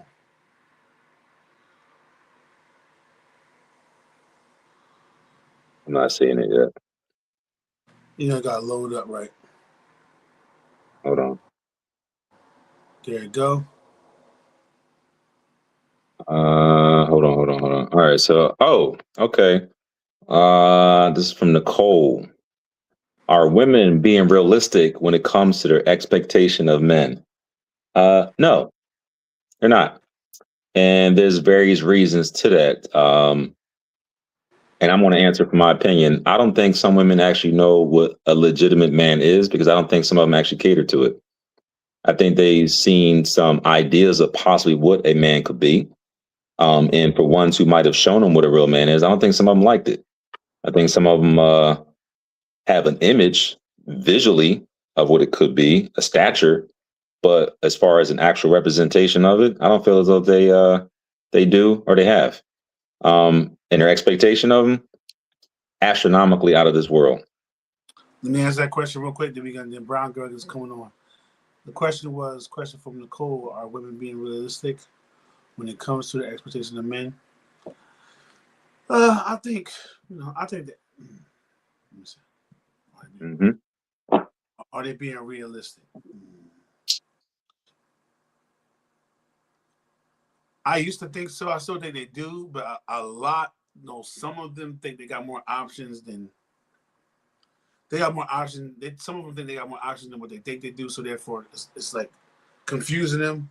Because still, I don't know why. Not women, girls believe that all because they can all because they got a lot of attention, or dick, you know what I'm saying, or dudes' attention, they think that's real credible. Like how many people do you got that actually like you and would fuck with you for real? So outside of just wanting to sleep with you. Yes. I think men got more women realistically that will marry them versus the opposite. We're never going to out quantity women because unfortunately dudes will fuck horses. I mean, dudes will fuck animals. You know what I'm saying? They'll fuck with anything. And you don't think women do? Cucumbers, toys, I'm saying fruits, niggas. I can't. bottles. That sounds like everything to me. Do you know the price of produce? Ain't no woman fucking a cucumber now. I'm saying niggas is nasty. That's what I'm trying to say. Hey, brown girl. You can get your toys from Amazon. Hey, brown girl. Let's start off with that. First of all, good evening. Good evening. Good evening. How are you, darling? I'm doing well, and you guys? Cool as the other side of the pillow. Hey, good. Hey, brown girl, he won't let me get on the men. I was trying to get on the men about something. He wanted to attack the women. Look at him. No. Ain't no attacking her. I've been listening to the show for a minute now. I've been listening while I was cleaning up. Thank you. I appreciate you. You're welcome. All right, now go back to let's go back. I'm gonna run it back. The statement that I had when I said that men can definitely talk themselves out of getting the box and everything. That's how you turn into the dinner guy and everything. And I get it. Like what I said was definitely triggering, and I would be triggered if I was on the other side of the coin as well. But and I'm gonna speak from a woman's point of view that doesn't have malice towards men, because I think that makes a major difference on how people are handled. So initially, like you said, we know we are going to sleep with you within minutes. We already know. We know looking at you from across the room, like, that's the one. This is the one I want to go ahead and get some yams to. And then through conversation, because we all had to play that some bit of a game of getting to know you, or just to see if it's going to be something somewhat compatible in the midst of having the relations. I'll put it to you that way. And then he could say something stupid, but you still low key want to do it to him. You still want to know what he feels like inside of you. So you try to give him a couple more chances, but then he keeps saying stupid things. Now, I'm a 3-strike kind of girl. So I give you 3 strikes, but all right, maybe he's nervous. I'll give you a couple chances. After the 3rd strike, I'm like, all right, now. Sleeves, look at Sleeves. Let's see what she's talking. He said minutes. like, I'm glad you said something, Brown Girl. So I know it's some girls watching, they might not want to say nothing. If you disagree with what she said, tell Barry, tell me, or go type it in the chat. Because we don't heard from this one right here. Miss Brown Girl, she said, and I said it earlier, that's why I don't believe in game no more. Well, you should. Well, wait. No, game helps. Game helps. No, I said that's why. Yeah, game makes everything better. It makes it feel nice. Of course, but what I'm trying to say, I thought the era I grew in, right? You need to get game to have a girl. Now I don't think it's as high as it was. Like caliber of women you probably want to approach with that. We're talking about time has changed. I'm older. Oh, yeah. So I'm older. I'm closer to 50 than anything else. So just let's not forget that part. Me too. I'm there. I'm right there. And so as you get older, like I always tell people, like my tolerance for things, the older I get, my tolerance for bullshit is definitely decreases. So I'm not somebody that's going to waste your time because I don't want my time wasted. Like, and Barry, you said something that was right on point. Like, yo, just let this nigga get entertained by somebody that actually like him. And I'm the same way. Like, I don't want to waste your time because now that means that I have a spot on the roster that's being taken up by somebody I don't really like. Where somebody else could be taking up that space and I could really be getting to know somebody differently and better. Not in better meaning a better person, but a better person for me to get to know versus wasting everybody's time. So let's deep dive then, Brown Girl. I was getting ready to say, deep dive into that one. All right, hold on. To that one right there. You see a guy, right? You just you and your girls and y'all the old school. We gonna show our age a little bit, right? You know how we used to do back in the day. We meet here over, right? You see a guy, you first view him. What you see? What do you first see?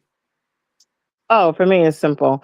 I'm a simple gal. The first thing that turns my head to even acknowledge your existence in the room that I'm in is your height. So I'm a tall woman, so I do like tall men.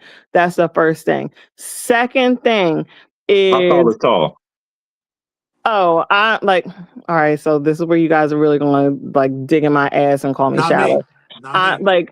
My preference is no one under 6'2". That is my preference. Just made it. So then, damn, that means I just made it. I'm 6'2". Go ahead. The other thing I look at is their smile. Like if you have a nice smile and everything, if you're tall, you got a nice smile. Then I'm like, yo, I was like, yeah, all right. Then I'll be honest with you. I watch the way he moves. Like if this man move like he got confidence, if this man move like he doesn't worry about the room, but he knows the room is worried about him. Child, listen, waterfalls. Or okay, well, I'm perimenopausal, so I never know. But those are my top three things. Like it's that kind of and then it's the energy they have, and that energy comes from that confidence. The way that they move, you can see the kind of energy that person has. But then, if you get in their presence and they start talking about dumb shit, and you like, how did we get here? Like, if you said nothing, this would have been better. Like, those are the kind of things. Like, stupidity is the one thing that will go ahead and turn it Sahara Desert. Like, you could have all those three things and then just be stupid. No. Stupidity will do it every time. Every time. Let's be fair. Barry. Yes. You answer the same question. As far as like with women? Yes, of course. So, I mean, whoever you date, brother. So for me, I like short women. So anything 5'7", 5'6", and below. I have a chef's kiss for foreign women. I'm okay with that. And smaller women that are probably athletic, petite, or small. I like a woman who has femininity, where it's like she's not boisterous, she's not masculine, but it's like her daintiness is appealing, where it's like she probably know that she's that ish. She probably senses it, her smell, she has a nice, perfume, or her body looks good. She looks nice in tone, and the smile, the eyes, and just a little adorableness to her. But she doesn't have to make her presence. It's kind of like people are kind of like whipping their heads around, like, who that over there? I would agree with Brown Girl. So like it depends on what the conversation is like. If it starts focusing on, like you said, my car payment is late, or my rent is past due, or my electric bill is due, and it's like, well, Danger, run. there goes that. But if it starts off where it's like, of course I'm gonna lead the conversation. You're gonna talk to them like, hey, how you doing? Introduce yourself, speaking to them and chit chat and chop it up. And if it's reciprocal and all that kind of stuff, it's simplistic. Like it's just an energy, it's just a feel, it's just like I said, everything is chemical. Like everything that we have inside is chemical. It's just a connection where it's like if you're force feeding stuff out, then it's not interactive. Like I don't want to feel like it's an interview where you're sitting there like, all right, so what's your favorite color? What's your favorite this and that? What's the last book you read? And what's your 5-year plan? Like nobody cares about that because you may not be around for that to be applicable. Right. Just ease the conversation. That boy uses Stephen A. Smith word. I'm just saying eye contact is good. Body language. I pay attention to idiosyncrasies too. When you're like talking to them, you change up a little bit. You email LR again. I got him. Walk into the space and then you give that commanding presence. Might even drop the voice a little bit. And why you do that? I go talk about mom. Okay. Tell her I ain't sending them shit. I already said that shit to like 15 times. But I'm gonna do it though. I'm gonna do it. So Brown Girl, here's me, right? Unlike Barry, right? Now it's not his preference, right? I don't have a height requirement. I don't care if I'm more about ratio, not like you got to be short or tall. So whatever your ratio is, it just got to be within like so. You could be if you're 5'2", right, 130 pounds, right. You ain't gonna have big titties. A big titty's probably a B cup or a C cup on you. You know what I'm saying? You want proportions? Yeah, so say she's 5'2", right, and she's 130. If that weight is in the right places, I'm good. Okay. Yeah, it's I play. I like track bodies, women's track bodies. I don't really care about titties like that. If you got them, great. If you don't, who cares? You know what I'm saying? It's just like it gotta match. Whatever it is, it gotta match. That's why I don't like BBLs because BBLs don't match. Okay. So I can see a girl. She can be 6 foot and she weigh 190 pounds. Okay, but she's 6 foot, 190 pounds. That's a nice thin woman to me. So your preference is slim, but if you're not slim, to be proportional. According to your height. Mm-hmm. Okay. Because you could be 4'11", but if you're 4'11", 160 pounds, I hate to say it, but you're fat. Yeah, you would definitely be round. Round. You all ass. You know what I'm saying? I don't want that, man. You know what I'm saying? I don't want that. You know what I'm saying? And I personally like this. You don't have to wear short hair all the time, but I want to be able to see you with short hair because to me, when a woman rocks a short haircut, she shows her face and her features, and I'm more about the features of a woman because basically, if you have a kid with a woman, you're marrying her. I mean, you're having a baby with her features, not her makeup, her weave. You know what I'm saying? It's the features. So you want to be able to see her naturally. Yes, because there's a lot of girls that look really are 9s or 10s, whatever you want to call it, with makeup on, and then I see them. My profession, I work at the airport, right? Mm-hmm. Then I see some of the people. They don't look better than they folds 5s without all that stuff. Dying with all that put up stuff like that. Barry back on. Barry, you back on? That boy.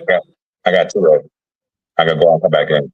Yeah, go out. Yeah, go off. Take one of them off. You hear a double echo. I'm get you out there. I'm gonna kick you out. There you go. Yo, LR. So does anything about a person's energy? Bro. Anyway, but that's Can you hear me now? Brown Girl. I like Yep. It gotta be proportion, not perfect, but proportion. and like you gotta have good features. Is that Like, the only thing that attracts you? Brunga, give me 3 celebrities you think is attractive. Male celebrities or female celebrities? Can you hear me? Yeah, can you hear me? Get out and get back in. Y'all get out and get back in. Because y'all audio is jacked up. Hey, can you hear me? Y'all get out and get back in because ever since Barry done did his.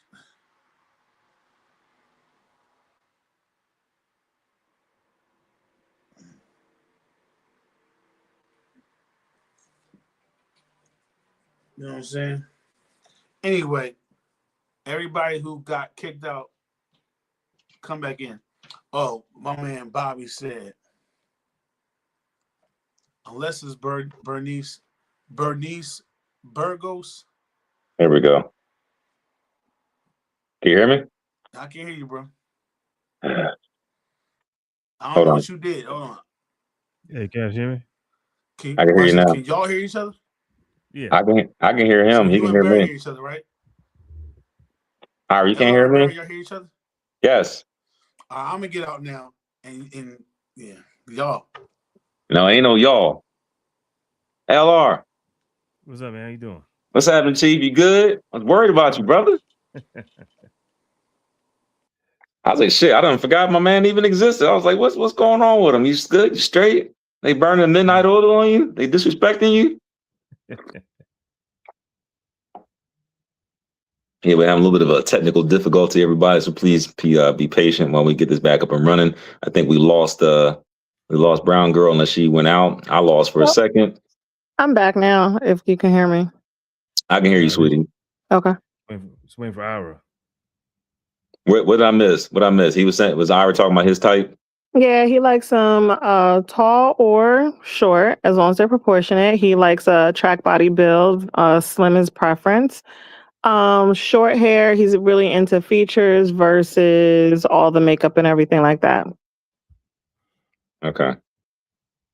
All right. Was he lying? I mean, it's just us now.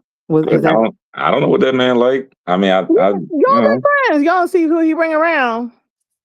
Hey, who am I to tell you what this man like and what he don't like? If that's what he tell you, that's what he tell you. Y'all real friends in real life, though. Because you didn't even take the opportunity to be like, oh no, we actually do see him with that. Nope. My girlfriends would have did the same thing. I mean, if that's man said that's what he said. I mean, because I don't really probably pay attention to who he deal with. I got my own problems about. So what he stroking is what he stroking. You know, what he like is what he like. Of course, over the years it changes. I mean, I've known this man for 20 years. So that is very true. When I think back on who the type of men I was attracted to in my 20s and 30s, it's definitely different than who I'm attracted to now in my 40s. right.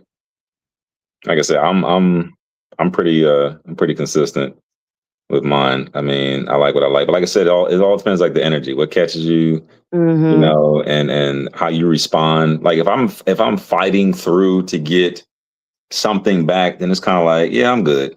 I don't really want to deal with that. And it's not necessarily saying that it's an easy low hanging fruit. It's just that I don't feel like there's a connection. I'm not trying to force one. Where some stuff is just natural, where it's like there's a little bit of a spark that you kind of got to reel in. So you just kind of got to put a little work to it. But if you got to do too much to get someone's attention, then chances are that's probably not who you should really deal with. There's plenty of other people out here that would love the opportunity to have your attention. You just got to go out there and get them. Agreed. That's easy.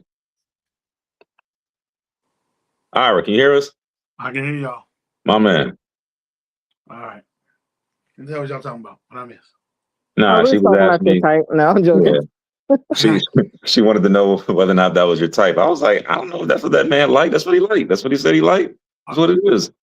I like just you gotta look proportioned.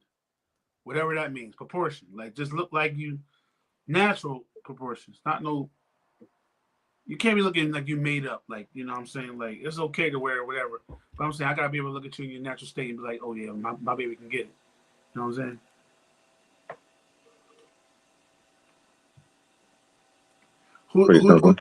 Who'd you say the celebrity was, Brown Girl?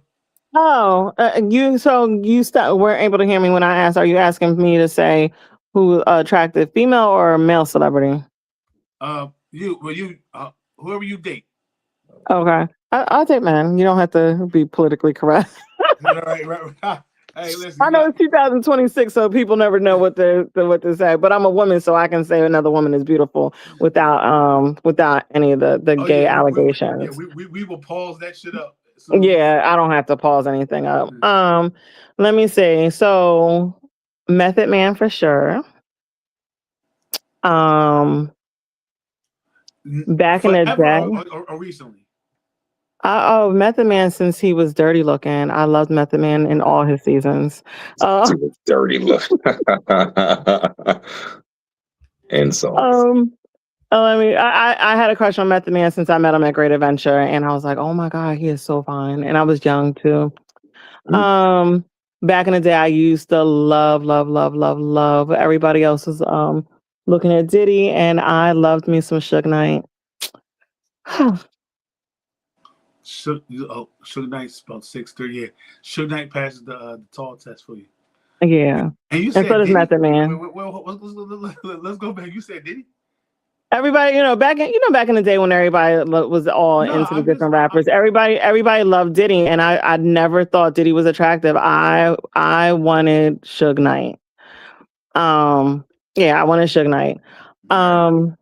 And who else now? Who I think is very attractive? The guy that was in the show Paradise on Hulu. What's the name's husband? Yes. I know you're talking about.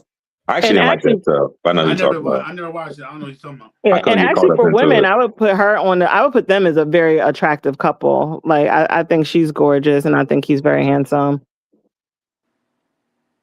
So those are my top three. And for another woman, I would put Jill Scott in there because her energy just seems amazing. Her smile is absolutely gorgeous and her skin is flawless all the time.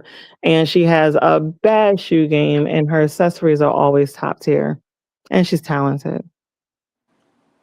If I was to date girls, it would be a woman that looked like Jill Scott. Okay. What about you, Laura? We talking about? What about you, man? Who, besides your wife, who you was attracted to, like as far as celebrity wise? Natural, as far as I don't like BBLs, like a lot of weaves. It has to be natural. It has to be something where you could look and tell that they're going to age well. So like say like Lisa Ray or something like that, where it's always continually been natural. Like if you look at like some of the females now, like say like Cardi B, so that like about 10 years from now, it's gonna look a little interesting. So it's like they gotta be natural. Interesting was a nice word, yes. You know what I'm saying? It's gotta be natural. Like the face can't be so tight they can't smile. It's crazy. I'm not telling you to shut up. I'm looking at Barry with the making the face. Yeah, that's what it looks like. It's pressed like crazy. It's like, I am smiling. Listen, Father Time is undefeated. You can't beat it. Yeah. Lisa Ray still look good, even though I don't like her attitude. Like, Lisa Ray, I still give it to Lisa Ray. Yeah. So, but yeah. So as far as looks wise, she's still like she's up there. Yeah, because she's like, and who else? Come on, Dinah. Her name. She was in Love and Basketball. What's her name? Sanaa Yes. Yeah. She's like 55, 56. I like Regina Hall on that. If you're talking about like that range, the age range, yeah, Regina Hall. But everybody know me. I'm a Megan Goods fan. That's been my baby, Megan Goods. Who else I used to like? Who was it like? I thought Ashley Banks was always fine. I don't give a damn what nobody said. Who? You can't be. You ain't wrong. Tatiana Ali. Oh yeah, she's pretty. Oh, yeah. Tatiana Ali. And if I had to go white, Topanga was the one I was gonna.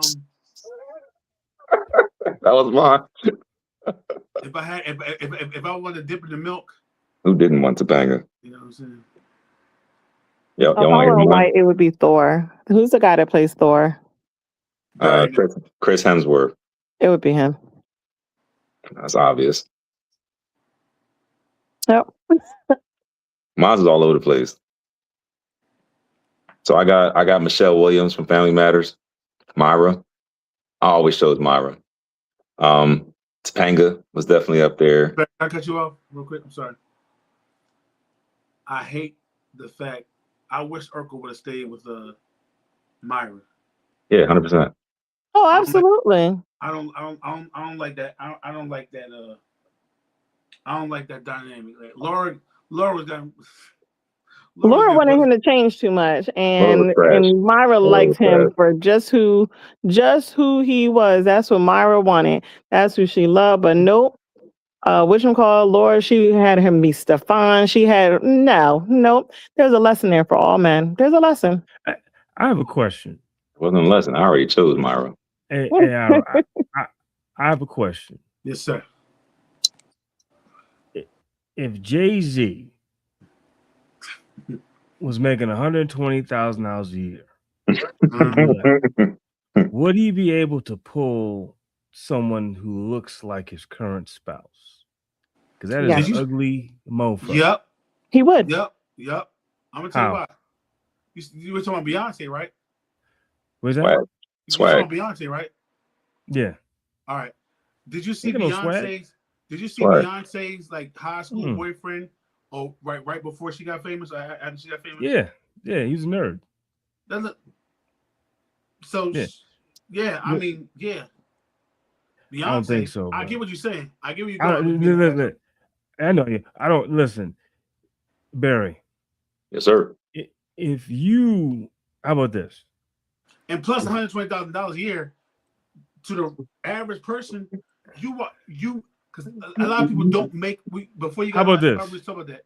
A lot of people do not make $120,000. How about this? If he was average making $65,000 a year, you know what I'm saying he gotta have hella swag. So what I'm saying is this: to say he has swag now is different because he is a multi-millionaire. He's worth $1 billion, whatever. You could take Bill Gates, and that motherfucker has swag. You could take Warren Buffett. He has swag, like money. You know what I'm saying? Like if you've been around these, they have swag because it's just it's the precipitation of the wealth. What I'm saying is, would a guy like Jay-Z have how he looks, walks? Could he get what he has, or does? I'm going to say, who knows? I'm going to say I had better. Well, as far as what you're talking about, when I was broke, I had those type. Well, I had nice. I hate to say the thing, but nice looking women when I was broke because I had swag. Yeah. I was going off of. I knew I was broke, so my swag and my everything had to be on point. Yeah, because I think so. I guess I should reframe, right? The question. So I want to ask, our guests, right? How much more attractive does money make a man? That's a question for you, brown girl. Yeah, I realized I was so wow, that is an interesting question. And the only reason I say that's an interesting question is because I'm not somebody who's moved by money. And I never have been. Like, I think everybody has the opportunity to earn and make money. I've dated men that make less than, like, significantly less than me, and I'm not super well off, but I do well in life. So okay. I see what you're doing. So we're gonna narrow it down. I'll be fully transparent. So I'll use your Jay-Z example. If Jay-Z was just an average man making like $65,000 a year, would he still be able to pull beautiful women and everything? And the answer is yes. And the reason why I say that is because, and I don't know Jay-Z personally. I can only tell you by watching his interviews and everything like that. Jay-Z has a lot of charisma. And that charisma is what that charisma makes you look different. Like I know there was a man that I dated years ago. Physically, he was not normally my type. It's a booger wolf. So- Physically, he wasn't really my type, but he was so nice and he had such charisma in how he moved and everything. It made me look at him and like, damn, he's sexy. And Okay. it changes. No, okay. Hear me out though. You're not- I thinking know about monsters are beautiful women. this is the thing. This is the thing. You're thinking about Jay-Z now. No, Jay-Z, I'm thinking Jay-Z no. when he was a little Jay- drug dealer. Talking about Jay-Z when he was with the No. rock baby, the rock. No. I'm talking about. Listen, I'm Hawaiian talking Sophie about Jay-Z. Yeah, I'm talking about Jazzo Jay-Z. Ooh, That's what I'm saying. Like, listen, ooh, if you fast rapping Jay-Z. I'm gonna say You- Jay-Z probably already had swag because he was in the streets. I don't think I'm gonna believe that. I'm gonna I believe don't that. think he did because He- because he was always getting in beefs about different chicks. So I mean, I'm saying he's always listen. Why did he stab Un? Huh? Because Un was messing with Charlie Baltimore, his girl. Why did he get into a Dame? They both were dating Aaliyah. That's not the characteristics of a man that has swag. That looks like a characteristic of a dude who think he got too much swag where he think he can fuck your girl. Beef is Depends how beef. you look at it. No. Depends how you So look at it. yeah, but what I'm saying is, all I'm saying is this, right? Is if you give a 300-pound man a Ferrari, he's gonna look different than a 300-pound man hopping out of a Pinto, Honda Accord. Honda With- Accord. with That's a all I'm Mr. saying. Hubcap. All right, It's that engine light. listen. I don't know if you ever stood that like, and this is gonna be the unpause. Like Jay-Z is like 6'3". Yeah. So off the rip,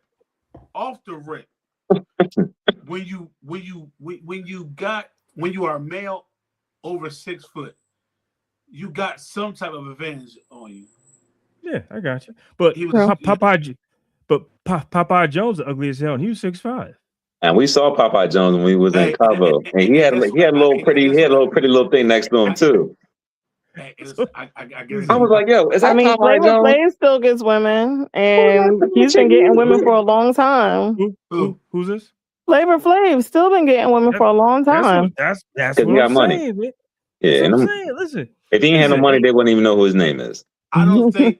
I think that maybe Jay-Z's the bad example. Now, if you say favorite Flav, No. I understand. hear me. I think Ira, you're a little biased with Jay-Z because you're looking at Jay-Z now. I mean, he's been around for a long, long time. What I'm saying is, you could Ira think of the most scrubbiest dude that you know right now, or that you knew in like the past, right? If you gave him millions of dollars, and he had a talent as what Jay-Z had, then he's been groomed for 25 years. Of course, what you get now is going to be a dude. I also like, know a lot of Money Korean- will make you a better package. I also- If that's what Thank you're you. trying, if that's what you need, not me Money to is say, the but if best that's what lotion. you want me to be honest and say, Yeah, like, that's all I'm saying. will money make you more attractive to women? No, but will it make you a better package? Yes. How about this? Those are Money- two different money things. is the best real lotion. quick.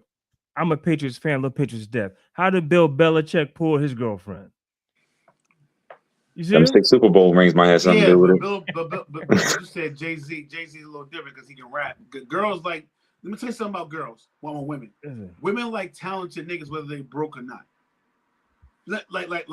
Like, you know what I'm saying? Like for instance, like, I'm nobody, right?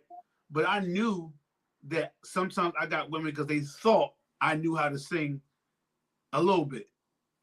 They saw talent, listen. and I was broke. I think ugly guys are just nicer to women because they know that they don't have the same options. And when you're treated nice by a man, especially if you haven't been treated nice by men, like that gives them a leg up, period. And I'm using Bobby's example just because he's like, ugly dudes can get beautiful women. And I think that has a lot to do with it. Every man that I've seen that is non-traditionally handsome, that has a traditionally beautiful woman, the way that he treats her is always very different. It's like he treats them nice. And I think that how you treat a person is what keeps you there for longevity. And so to the outside world, it's like, yo, he must have money, or maybe he could just treat her real, real nice. That is true. But what I'm saying is this, right? Go back to Ira's point, right? Ira, Get him out, Laura. do you remember when the Chrysler 300s came out? Remember that? Yeah, and they look like fake Like the Bentley. Phantoms. Okay, so it looked like a Bentley, right? So when you saw it alone, you're like, damn, that's a Chrysler 300. That looks good. That looks like a what? A Bentley, right? What happened when a real Bentley pulls up next to it? They turn the corner. Exactly. So what I'm saying is you could have an ugly ass nice guy that can be nice and fulfill your needs, right? Then we have another guy come who looks better than him, more money than him, who could be just as nice or a little bit of nice. You ain't staying with that ugly ass dude. Oh my God. Women do it every day. You gone. Nah, No, yeah, women leave it. Women stay with the other guy every day. So women, so hold up. So now I'm not saying you, because of course, Probably you know, I'm saying in general, right? Okay, you have Oh, I don't date ugly men. I'm sorry. Don't put that on me. No. I'm not saying you. I'm not saying you. But I like how you did that. But what I'm saying is this: in general, you saw that, Barry. In general, right? If you have option A, who's a man, let's say his name was Leroy, he makes $60,000 a year, broke down car, but he works hard, but he treats you nice, right? You have option B, a guy you met, say Mark. Mark makes $200,000 a year, has a nice car, nice job, career, treats you about equally the same. Who is the woman in most cases gonna pick? I don't go with 200,000. If they're treating me the same, it looks better. Like he's a better total package. Yeah, so that means the money was the definitive factor. No, I mean they're both equal as far like does it make him a better package? Yes, it makes him a better package because now we Money's have the best something. lotion. We have even the score though. No, does it even a score? So okay, when I say a better package, I'm gonna have to put me out there.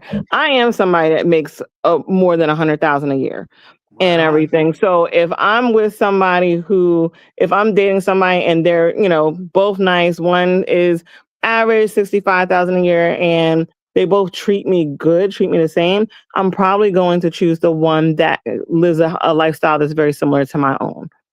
Why? Because our finances are the same. Like, so what if that's 60? Hold up. Down like Chris Brown. Hold up. So what happens if she's proving Laura's point? So what happens if you made $65,000, the same as Leroy, but then the other guy makes $120,000? Your same is 65,000. So that's equal to what you make. So what would be your decision then? Still the money. Yeah, it would still be the total package. Like that's not going to change. No, stay the money. Don't say package. No, the total money. But I already said, like I said from the very beginning, the money does make you a better package, a better offering, and everything. But it's not the thing that makes you more attractive. Like it doesn't make you more attractive. It just makes you a better offer. You got a question there, brown girl? Does a man have to make more than you to be able to be your partner? No, I've dated men that make less than me. I'm fully aware that what I make is not something that everybody makes. Like I'm fully aware of that. However, and this is a huge however, you have to be financially stable with what you make. You have to be financially literate, and you have to be able to support yourself. So real quick, what do you think the average salary is for like the normal human being, like the normal person in the world? Oh, it goes anywhere between 55 and probably like 70 is a little on the higher end, depending on the industry that you're in. Like I work in utilities, but I work in a professional role in utilities. Mm-hmm. So you know people's salary. Mm-hmm. Okay, so when girls say he got to have money, right? Because you're the only female representative here. Like, what is money? Because I think women have like the worst concept of money. Yeah, because like money that grows on trees. I think, well, one, when I don't know who it was that introduced saying that like the six figures was a thing. Anybody who makes six figures knows that six figures don't be six figure in the way it used to 15, 20 years ago. Yeah, we know that. Like I might as well be making $65,000 a year. Not no shade, but that's how it feels. It's not like, especially this economy. But when it comes to money, I think people put too much value on the actual dollar of money. And I'm saying people meaning women. I think they put too much value on the actual dollar, but not the financial literacy that goes with it. Because if you can make money but can't save shit. Like you could make $200,000 a year, but if you're not financially literate and you run through your money, you could still be living check to check. The man that makes $50,000 a year might be so good with his money that not only is he not living check to check because he's living within his means, but he got a decent retirement package set up for himself.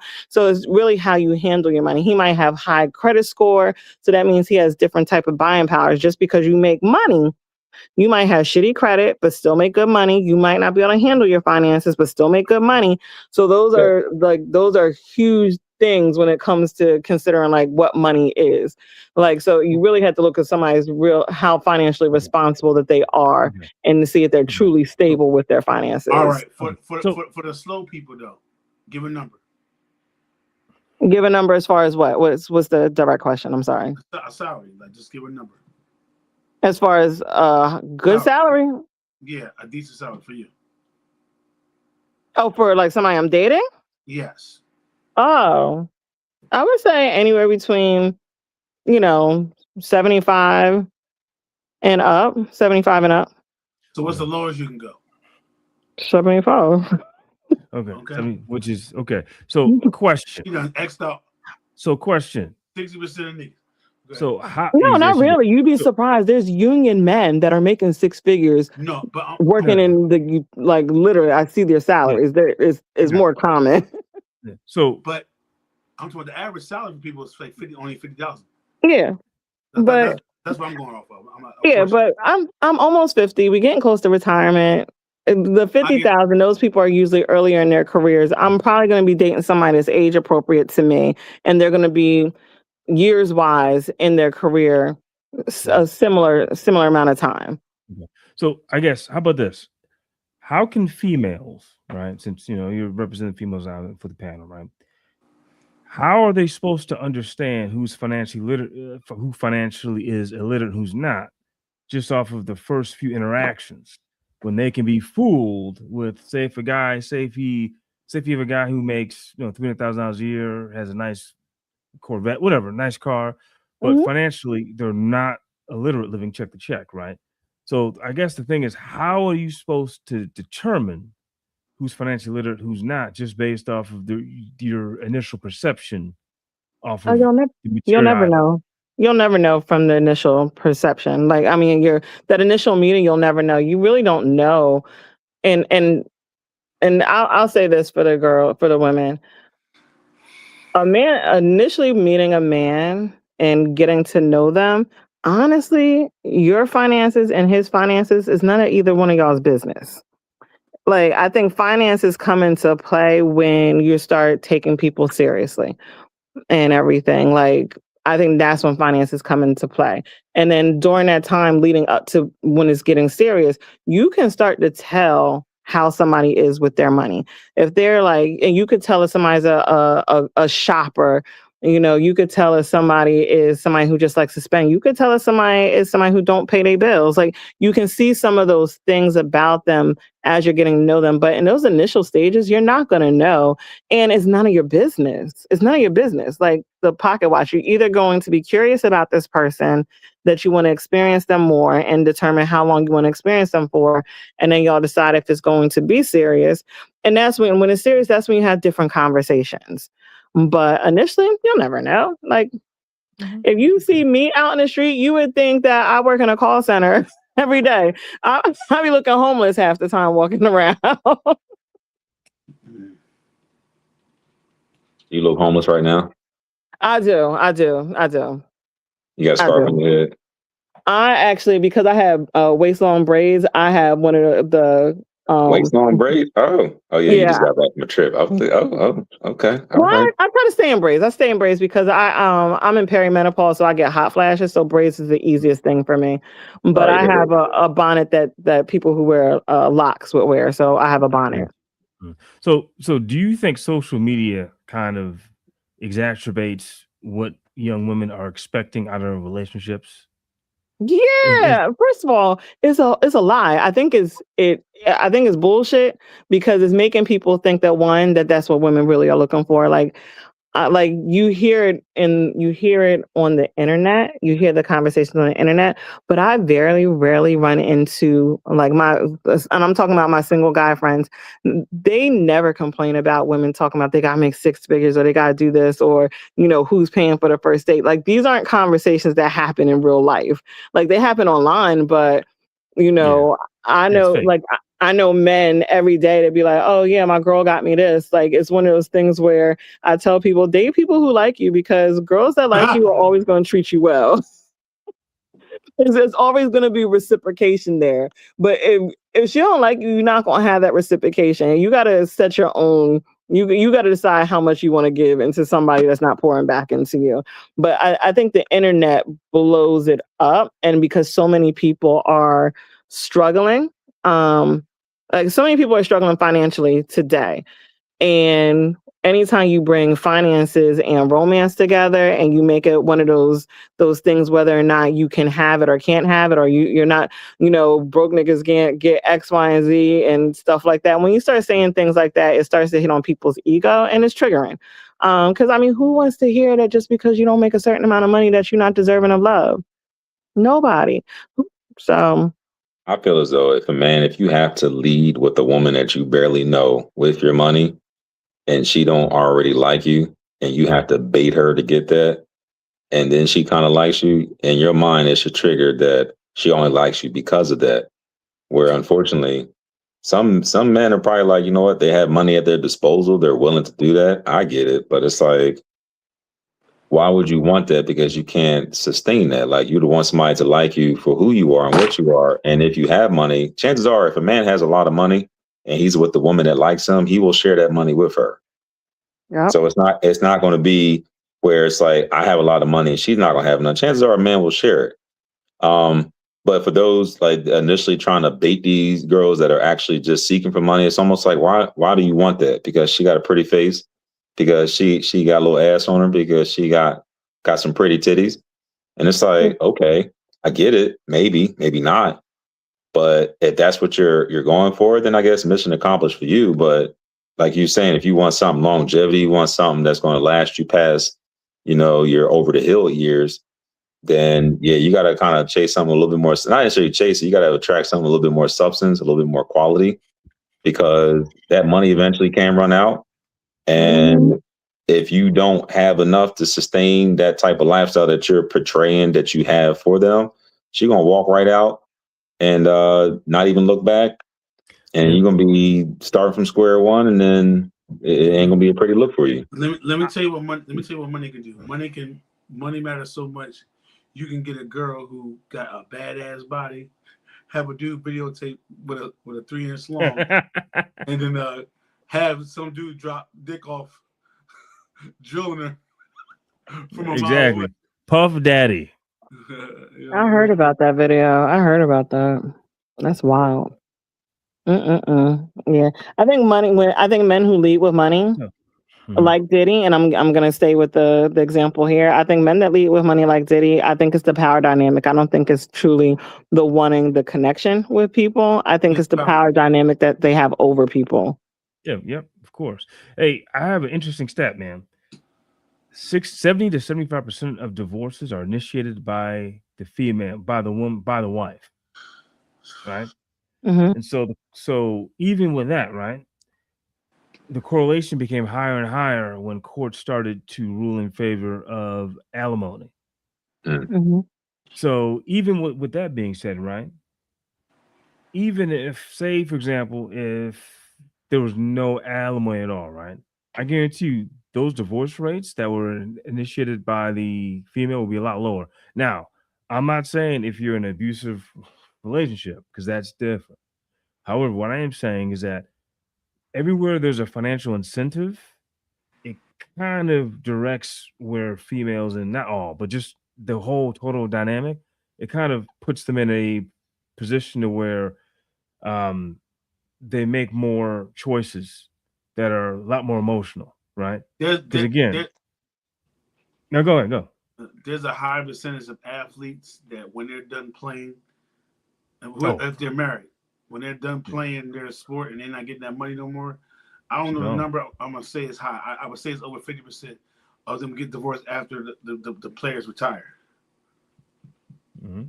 I've seen that. They're all chasing the same type of money grubbing type of female. Like they skipping over because it shows the option of they think they have more options than what's out there. Like they're skipping over a regular girl. They're skipping over the average woman or slightly above average, the nice nurturing girl because they want the super pretty girl, the hot girl, the girl with the nice body and the long hair. They want that. Okay, you can get it if that's what you want, but then it's like, what real connection are you really making? What real value is she bringing besides she just, giving you wild, nasty sex every other night of the week? Okay, I mean, I guess no loss there, but eventually after a while, like you said, you want to build up some consistency, you want to build up something. I mean, if you want to build your family off of that, if you want to build, your heartstrings off of that, good luck to that. But they skipping over the average girls. They skipping over the regular girls, the ones who don't care about your money. They just care about you. They don't want that. That's boring. It's like men. It's like women. Women don't want that type of guy because that's boring. So they all just kind of chasing the same thing in a different version. Yeah, there was an article I read about it was a leaked text group of white females, and they were giving each other advice on how to snag athletes to marry. I saw that. And it was like, if he cheats on you, don't leave him. Don't never talk to him about cash. It was just this whole thing. And it's funny because it's like very predatory, right? Mm-hmm. But then if you look at the white females, they know they're in cahoots with the agents. It was like it's like a whole ecosystem. Yeah, because you got access and like not just the athlete having access because of maybe who she comes from, the stock that she comes from. She has different access that benefit him differently. So it's a whole thing. It's a whole thing, and they plan it well. They're taught well. Yeah, because I remember one time I was speaking to this guy. He's a white dude from the South. He was like, when white females go to college, they go to find a husband. Because you look at like the majority of a lot of white females that go to college to get a 4-year degree, they're married within, I think it's the percentage, like those who will get married, they're married between the first and third year of graduation. And it's like almost like 50%. So to go back to the divorce thing, I think I think that's a good stat that you brought up. However, unfortunately, today it's not a stat that we can really compare to the stats of the past. And I'll say this because in the past, when women as a collective were getting married, they weren't able to make money. They weren't able to do certain things. So their marriage was also based on some type of survival and everything. Like, they couldn't own property, couldn't have their own banks. So they had to be married. But now fast forward today, we don't depend on men the same way that our grandmothers did. So now we actually do get to marry because we love someone, because we like someone. We don't need them for that financial living and support. And then we have, and just to toss in there, like now it's different education. Now we have different ways that we're making money so that we do have more options than our grandmothers did. And the only options that I'm saying is like we have the options that we don't need. We don't have to depend on a man for our financial stability. So now when it comes to if you are married to somebody, and I'm not saying I've never been married, so I can't really speak to the true dynamics of marriage and divorce. But now with being married, like if you're not happy in that relationship, you can leave and it's not going to be, and I'm using air quotes, you can leave and is nothing lost there. And, whether it's the alimony thing, some women take the alimony. I know a lot of women who pay alimony. A lot of women that pay alimony. But so it's it's one of those things where divorce is divorce, and the numbers are higher collectively. But usually the numbers, and I'd be interested if your stat breaks it down to when these women got married, because I read something probably a couple years ago at this point that women who got married younger usually do get divorced. Men and women who married younger usually got divorced versus the men and women who got married later in life. Okay, so question for you. So do you think that women have poor decision-making skills in determining who they want to marry? Because, so why, you say no? No. And why are they getting divorced when they're not happy? When they're not happy, so why they're marrying the wrong people at such a high rate? At the time that they got married, that might not have been the wrong person. But as people get older, I mean, we've all said on this episode at one point or another, as we get older, we change. And as you're growing older, if the person that you're with isn't growing with you, if they're still the same person that you married 10 years ago and they haven't grown at all, and this could go both ways. It's not just a woman thing, it could be a man thing as well. But if the person that you chose isn't growing with you, then you don't know the future. You don't know whether or not they're going to do that. So do you think men are more loyal than women? That's why we file for divorce less? I think men would consider, if they file for divorce, that they might have more to lose. I don't think it's loyalty. I think they look at the pros and the cons as far as what they can lose, whether it's seeing their children on a regular basis, whether it's financial. And so I think it's a different approach to it. So men have more to lose in divorce? 100%. It depends. It honestly depends on the state that you live in. It depends on who's the breadwinner and everything. Men are getting the shaft in divorce. Yeah. Depending on the state. I'll give you an example. The state my brother lives in Indiana. If him and his wife were to ever get a divorce, like, she wouldn't get any alimony or anything like that. Their kids are older, so there wouldn't be like child support or anything. So he wouldn't lose anything there. But that might be like 1 out of 100. Like, that you're like a very, very small percentage. But we're saying as a totality, men are getting taken to the cleaners in divorce. Women are benefiting from that. Men are not suffering. Women aren't suffering less in a divorce than men. Men are taking the brunt of that. Here's the difference between men and women when they marry, right? When a woman cheating, she ready to leave that man, period. When a man cheating, right? If he got to pick between his wife and a jump off, no matter how much he jump off, a man's never going to pick a jump off over his wife. I do know that. So I think what LR is getting at, who is more loyal? On that concept, I think men are more loyal because like, even in the movies, how many times we see movies that men be cheating, right? And that jump off be getting everything, but when it's time for him to say, he be like this, I'm not leaving my wife. Is that the example you want to go with? I'm just saying, a lot of people just... No, I'm just saying, because like you're saying loyal, but you already stepped out on your wife. No, so I think that negates the loyalty right there. I'm saying, that's why I led with, I'm thinking he's saying that women, once they find somebody else, they're not doing that, and that they're not. Men are not cheating to leave their wife. I think women are cheating to go better, So I'll go one thing. First, to your question, because I didn't answer it, and I don't want you to think I'm trying to run from the question. Do men lose more in divorce? And I did a quick Google while you guys were talking, and yes, they do. But we still have to understand that a lot of times when men lose more in a divorce, for several reasons, they still do make more money than us. Like, our pay gap is not close yet. Whoa. I'm sorry to cut you off. That's not true. White women make more than black men. I don't care about white people. I'm sorry. I've never given the impression that I care about white people. That when I say men and women, I exclusively mean black men and women. I got you. Sorry, the whites ain't my business. I hope none of y'all are married to a white woman. I'm sorry. I could be offensive sometimes. Are we all blacks together with black partners? Black. I'm not married. I ain't got nobody. Okay. I ain't married, but at this point though, I've dealt with all races. I'll take white, I'll take black, I'll take brown. I need something. Yeah, So my bad. I mean, but men do definitely lose more because the one, the pay gap. Two, if they're not the primary parent, they're going to be responsible for paying the child support. Alimony. I don't know a lot of black folk that have alimony just because salary wise, and there ain't a lot of alimony going on, but there probably hold up. is. I have a homeboy. I spoke to him multiple times. Mm-hmm. He pays $10,000 a month in alimony. Damn, he had a shitty lawyer, huh? I mean, no. It's not about shitty lawyer.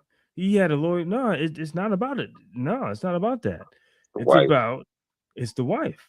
You know what I'm saying, and she works too. So no, it's not about like a lawyer, shitty lawyer. Because the thing is that whatever asset you have in marriage, you got to split it down the line, right? mm-hmm. And then you have to provide that type of lifestyle. So, for example, if I make if I make $30,000 a month, right, and you make $5,000 a month, right, Mm-hmm. and then we split, right, not including the child support, right, I have to still provide for you, and for the state, it depends. Some's 5 years, some's 10 years, right, and then some is in perpetuity until you get remarried, right.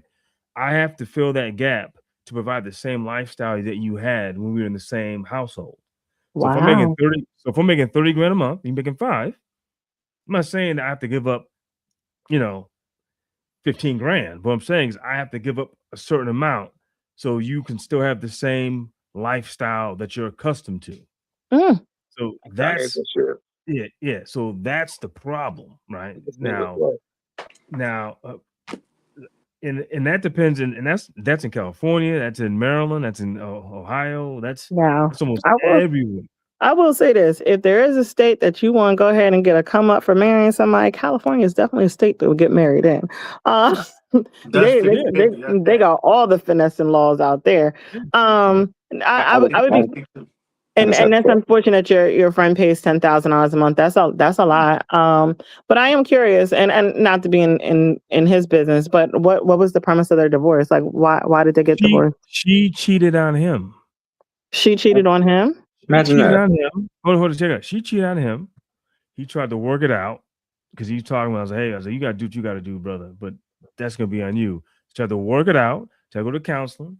Went to the minister. Went to prayed all day. Went to counsel all day. But the issue is, she wanted him to forgive her like right away. So one day he's like, you know what? He just had. He's sitting in bed one day, and he got at you with her. They got a fight. She hit him. Then called the cops on him. He's trying to leave. The cops came. He had marks. She didn't have marks. So the cops are like, well, you said he had. And so they kind of figured out. He just left and went into a hotel, right?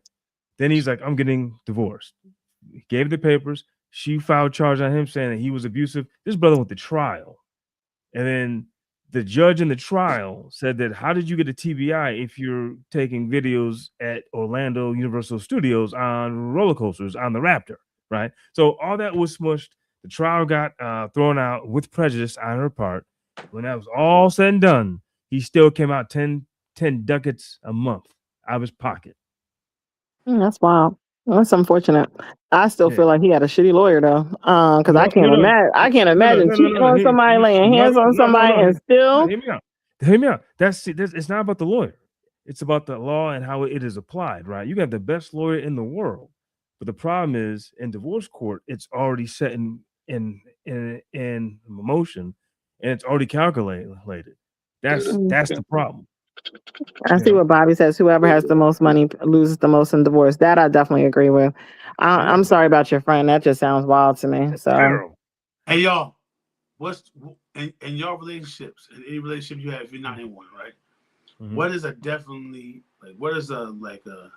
is cheating a deal breaker to y'all? Mm-hmm. Yes. All right, that's you. It's one of my non-negotiables. So yeah. What about you, Barry? If I'm in a relationship, yeah, I would probably say it's probably curtains. What about you, LR? Curtains. You laughing like it's not curtains for you. What's yours? If we married, absolutely. A regular relationship.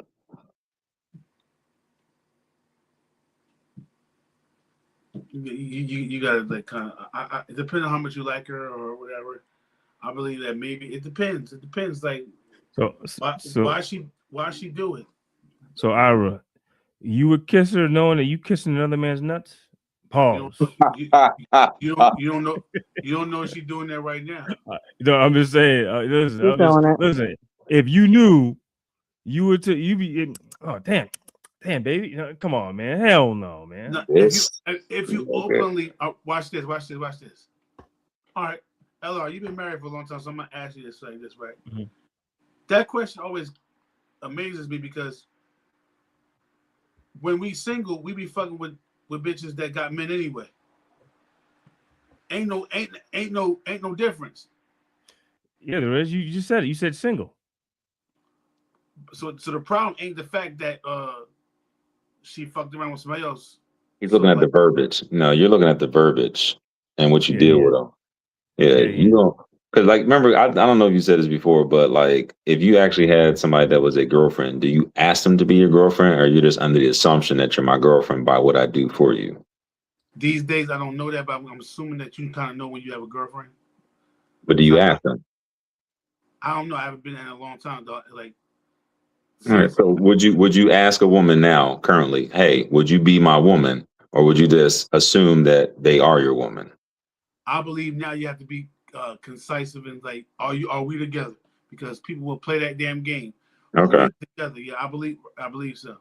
Good job. The last time you weren't like that. Yeah, you wasn't. Are you basing that? Are you basing that answer that you gave for that currently from what you know, or are you excusing anything prior? I believe that sometimes people do stupid shit, and they're still in love with whoever they was in love with from their past. I don't think people, unless that person is a fucking just an habitual cheater, you know what I'm saying? I just think that.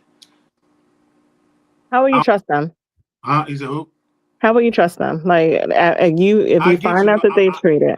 I'm just being the open, trying to be objective a little bit. Like, I first of all think once you cheat on me, because I don't think you slip on a dick. You know what I'm saying? Like, so. Can you? How'd that get in there? Yeah. Like, you know what I'm saying? I'm just being objective. Like, some people are. How'd that get in there? I mean, summer sundress season's coming, so it is possible at the music festivals. I don't know. Don't listen to me. Y'all make it so your girls will never go to a music festival. Hey, Barry, it take a lot of steps to cheat. So like, not really. No, don't. Listen.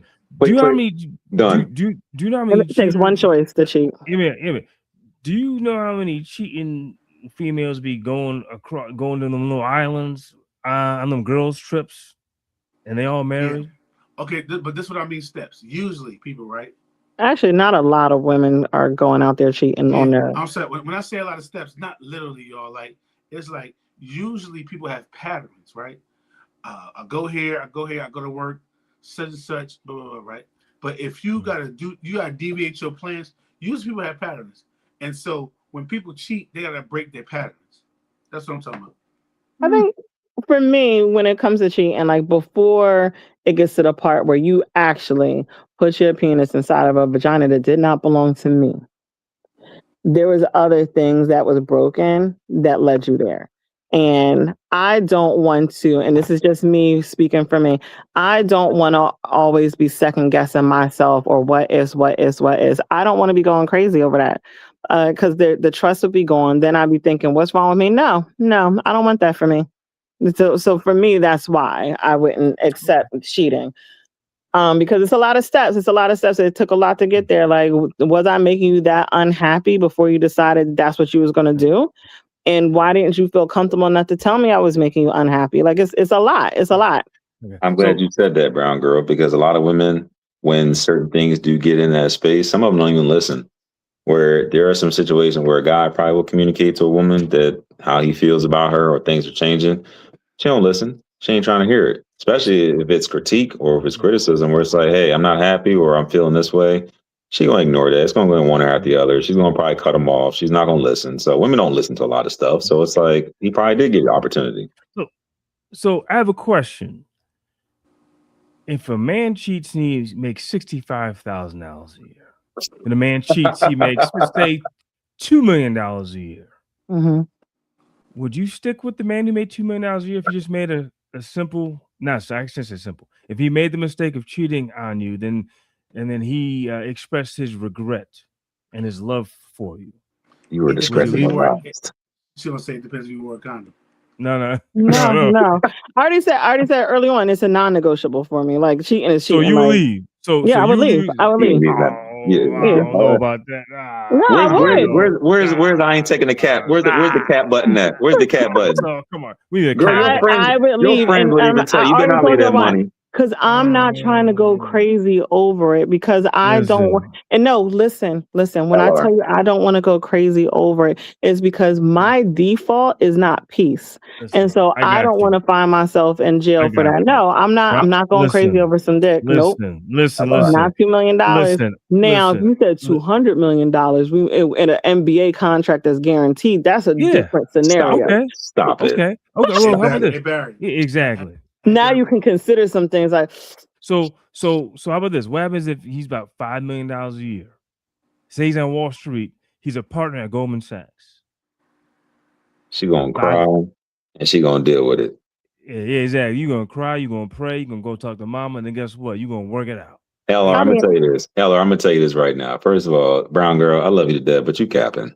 And I'll tell you why. The only reason why you capping is because that situation you're not in that situation right now. But if you were in that situation and that was happening, he made a couple $1 million a year and he was in that power situation. Granted, if he is in a power situation, he is going to be fucking other women. He's not going to be just fucking just you. But wait, is he my husband or my boyfriend? I just need. It don't matter who he is. You're not leaving that money. You're not leaving that comfort, that lifestyle. If he's making if he's making y'all just told me that men lose more in divorce. So if he's my husband, no, hold up. I'm gonna still get the come up. No. My point is, you're not going nowhere. You just gonna deal with him cheating, and you go because you're not leaving that lifestyle. You're not leaving that lavish lifestyle, those trips and that money, that bag, the hair, all that beautiful stuff that you like and that you want and desire. Because he cheated on you with some women that he probably don't give a shit about because he's going to sleep with them because he has the power to do so. You can't say that you will do that now. I'm gonna leave him. Yeah, you're saying that now because you're currently right here now. But if you were in that situation, if you were exposed in that lifestyle and dealing with that, and that actually happened, I promise you, majority will say I'm gonna leave. But I promise you, if you was in that, y'all will stay. Now I will say this. Because the way y'all made it sound like, and I'm just based off of just what you just said, Barry, for men that have the power and the money and stuff like that, and how they're always going to have the option or they're always going to be fucking other women, I could probably tell you right now, because I know who I am, I'm not built for those kind of men. I'm way too sensitive for that. I'm way too sensitive, way too fragile to deal with somebody that I'm just going to expect is going to always step out on me because they have that money and that power. I'm not built for it. So for me, I wouldn't even be able to entertain that lifestyle because I don't want to always be looking over my shoulder. I don't want to have to always worry about my health. I don't want to have to always worry about babies coming in. I don't want to have to worry about any of that stuff because then that means for me, I might have the material things, but I ain't gonna have no peace. And so I wouldn't be in that scenario with these high-powered, high-earning men. Who has been cheated on before? I have. Barry? What happened, Barry? What did you do when you found out? We're talking about the first person. I was done. Like I was mentally checked out. I was done. I got angry, but then I was like, I retaliated. I was like, oh, okay, that's what we're doing. All right, bet. Watch this. I mean, I was younger. I was in my 20s, but yeah, you retaliate. I just was like, all right, I'll fix that. It was hurt. It was pain, broken trust, anger. But it was like, I can fix that. What I do? I just doubled up. I was doubled up. I was dipping and diving. I was all over the place. What about you, brown girl? What happened?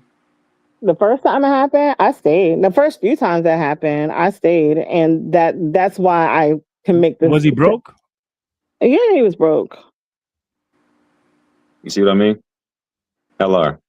No, she's speaking from like that's why. What?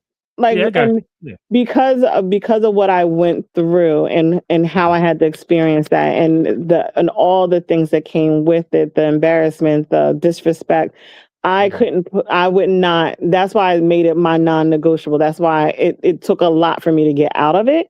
It took a lot for me to heal from it, and it took a lot for me to even get back to dating again and not think that every nigga is going to cheat on me. Like, it was a lot of work that I had to put into being able to trust again, and I don't want to have to go through that again. So for me, is why I can make it a non-negotiable. Now, introducing the whole power dynamic of the money and stuff like that, for me, I would probably be too nervous, too scared to have to go through that again, because it would still ultimately come down to a constant heartbreak, and I don't want to live with a constant heartbreak if I don't have to. Oh, you gotta be loved. You gotta be loved differently. Yeah. I want to be loved differently. I want to be yearned. So how about this? What if I'm sorry, sweetheart. what if the guy was like, "Hey, I'll never disrespect you. I'll never embarrass you, right? But he's dipping out. But he makes it, because I know a lot of, because I'm not gonna name any names, but I know 2 NFL players that have done this. Like, I'm never gonna disrespect you. You're always gonna, you know what I mean? I'm always gonna take care of you. They're always gonna be there for you emotionally. They'll be there for your family, for money, for love, anything, right? They say, Everybody good. everybody good, but they never disrespect you as far as the embarrassment. Public. Well, the disrespect would be when they would step out on me. That would be the disrespect. And if that's the life that he wants, he should really consider a poly lifestyle. Is that word again? I know, poly. Like, I mean, if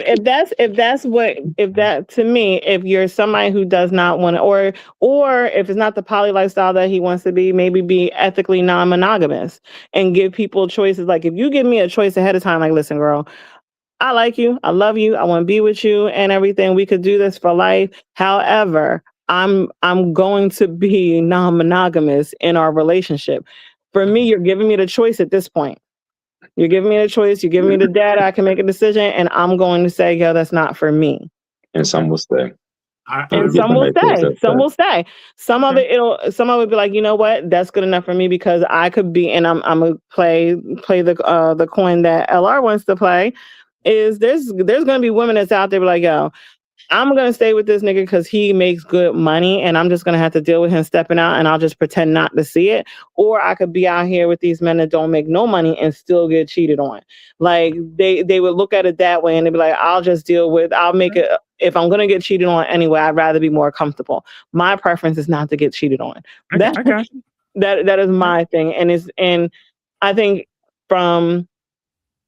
and I don't know how men experience being cheated on. From my understanding, y'all do take it very, very, very hard, and it changes you forever.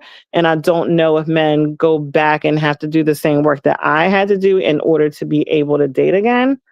But it was a lot of work. It was a lot of work. Look at this brown girl. I found out I got cheated on, and I wasn't even walking there. Wow. I was in the hospital when I found out.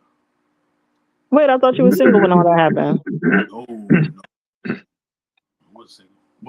Well, basically I was, but when you think about it, you know what I'm saying? So you got sick, and then she was like, all right, this ain't for me. And instead of letting you know that she couldn't be there with you anymore, she cheated? Not technically like that, but that was just I guess that was that character. That's pretty technical. Yeah. That's like that. That's giving too much credit right there. How you announced it. That was just something that they did. You know what I'm saying? Because if you're gonna cheat on somebody, you're a real scumbag. If the first time you cheat is when someone is in hospital, like that means you've been doing it. To me. I mean, I think my answer I gave is mostly from I heard from people over the years, because we all probably know somebody who has a baby dad, and she was like, this nigga's always lying to me, he's always cheating on me, but she still stay. He's not a millionaire, but he still stay.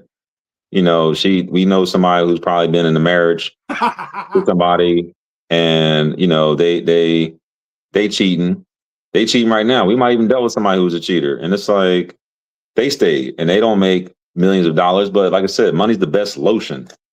Bobby Some said, people will excuse a lot of behaviors in your morality based upon how much money and whatever they're getting from it. That's why they have those thoughts and the feelings in the back of their mind. Like they're going to excuse some stuff. Money's going to wipe away some of those tears. They be fine.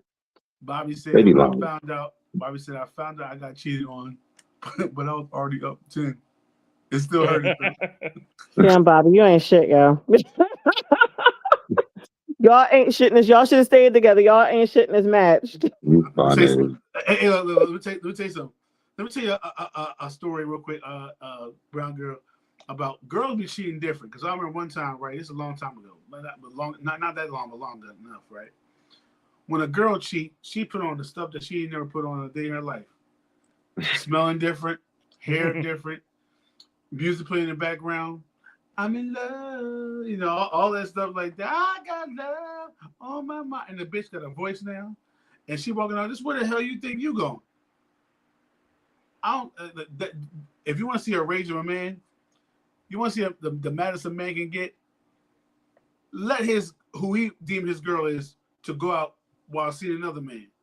That's rage. That is a rage you never want to see. I happened to me before. I remember one time I jumped over my damn car and busted in the girl house. Shout out to my baby mama. I cheated once.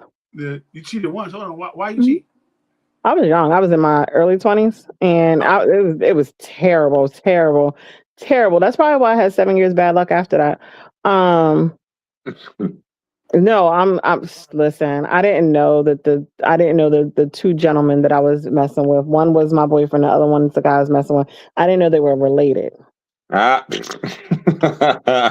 Whoa. You crossed the line on that one, Chief. Yep. And these two men was fighting in my mom and dad's driveway because I lived at home still.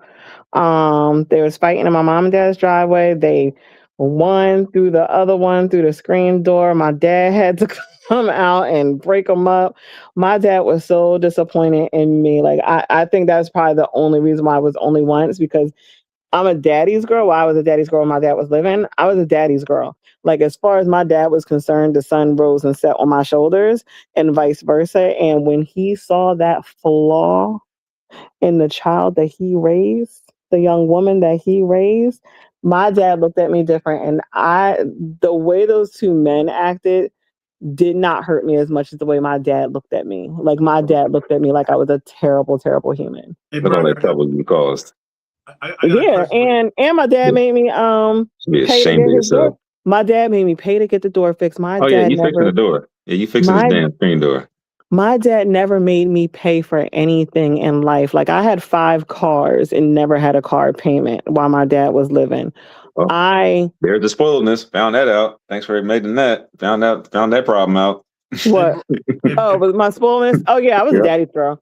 Yeah, I was a daddy's girl, but I was a daddy's girl that was raised to work. Because my dad saw what his mom went through not working, and my dad said, "Nah, my girls, y'all gonna understand how to work and never go out this house on a date with a nigga. Not ever walk out this house without your own money. If you don't have your own money, you don't need to go out. I don't care if it's just to the movies. If you can't buy your own ticket, you don't need to go." Like that. That's what my dad instilled in us. So I have a question. Mm-hmm. So why do you think Black parents install that type of feeling into Black females when other cultures don't? Well, my dad didn't instill in us that we didn't need men. They instilled in us. He instilled in us that we need to make sure that we have our own, so that we're not dependent on men. My dad said interdependence was a thing that we don't really talk about. My dad said you should never have to depend on a man for your existence, but he also said another, like my dad's dropped so many gems. Another one that he used to drop for us all the time was, a man will take care of each and every one of your needs if you can. Oldest did it's cheaper to keep her too, but yeah. Hold on. I have a question for Brown girl. Why do and this is not an age thing now, because now I see young girls do it, middle-aged women do it, and older women do it. Why, when y'all want to clap back at a guy, the first thing y'all attack is his manhood? Oh, that's an easy one. And it's not really this. So listen, y'all give us too much credit on that one. It's not the attack on your manhood. It's the fact that there are men that do have small penises. However, when we love you down, we don't care. But then when the shit is over, if you cheated, when there's anger, when it don't work out and it was not in our favor as to why it didn't work out, if we got played or whatever, now we have to live with the fact that we was riding heavy with a man that we was basically rubbing clits with. Like it's the anger is for us. Like we are angry at ourselves. So now you have to feel that same anger. So, really Ira, to answer your question, it's called accountability, and I'm gonna tell you why. And with men, no matter what race you are, right? There's a certain aspect of if I disrespect you, if I like Barry or Ira, if I say something to you that's so disrespectful, the result of that maybe we may have to get into a confrontation. And there may be a Rubicon that may have to be crossed to where it may affect our health, right?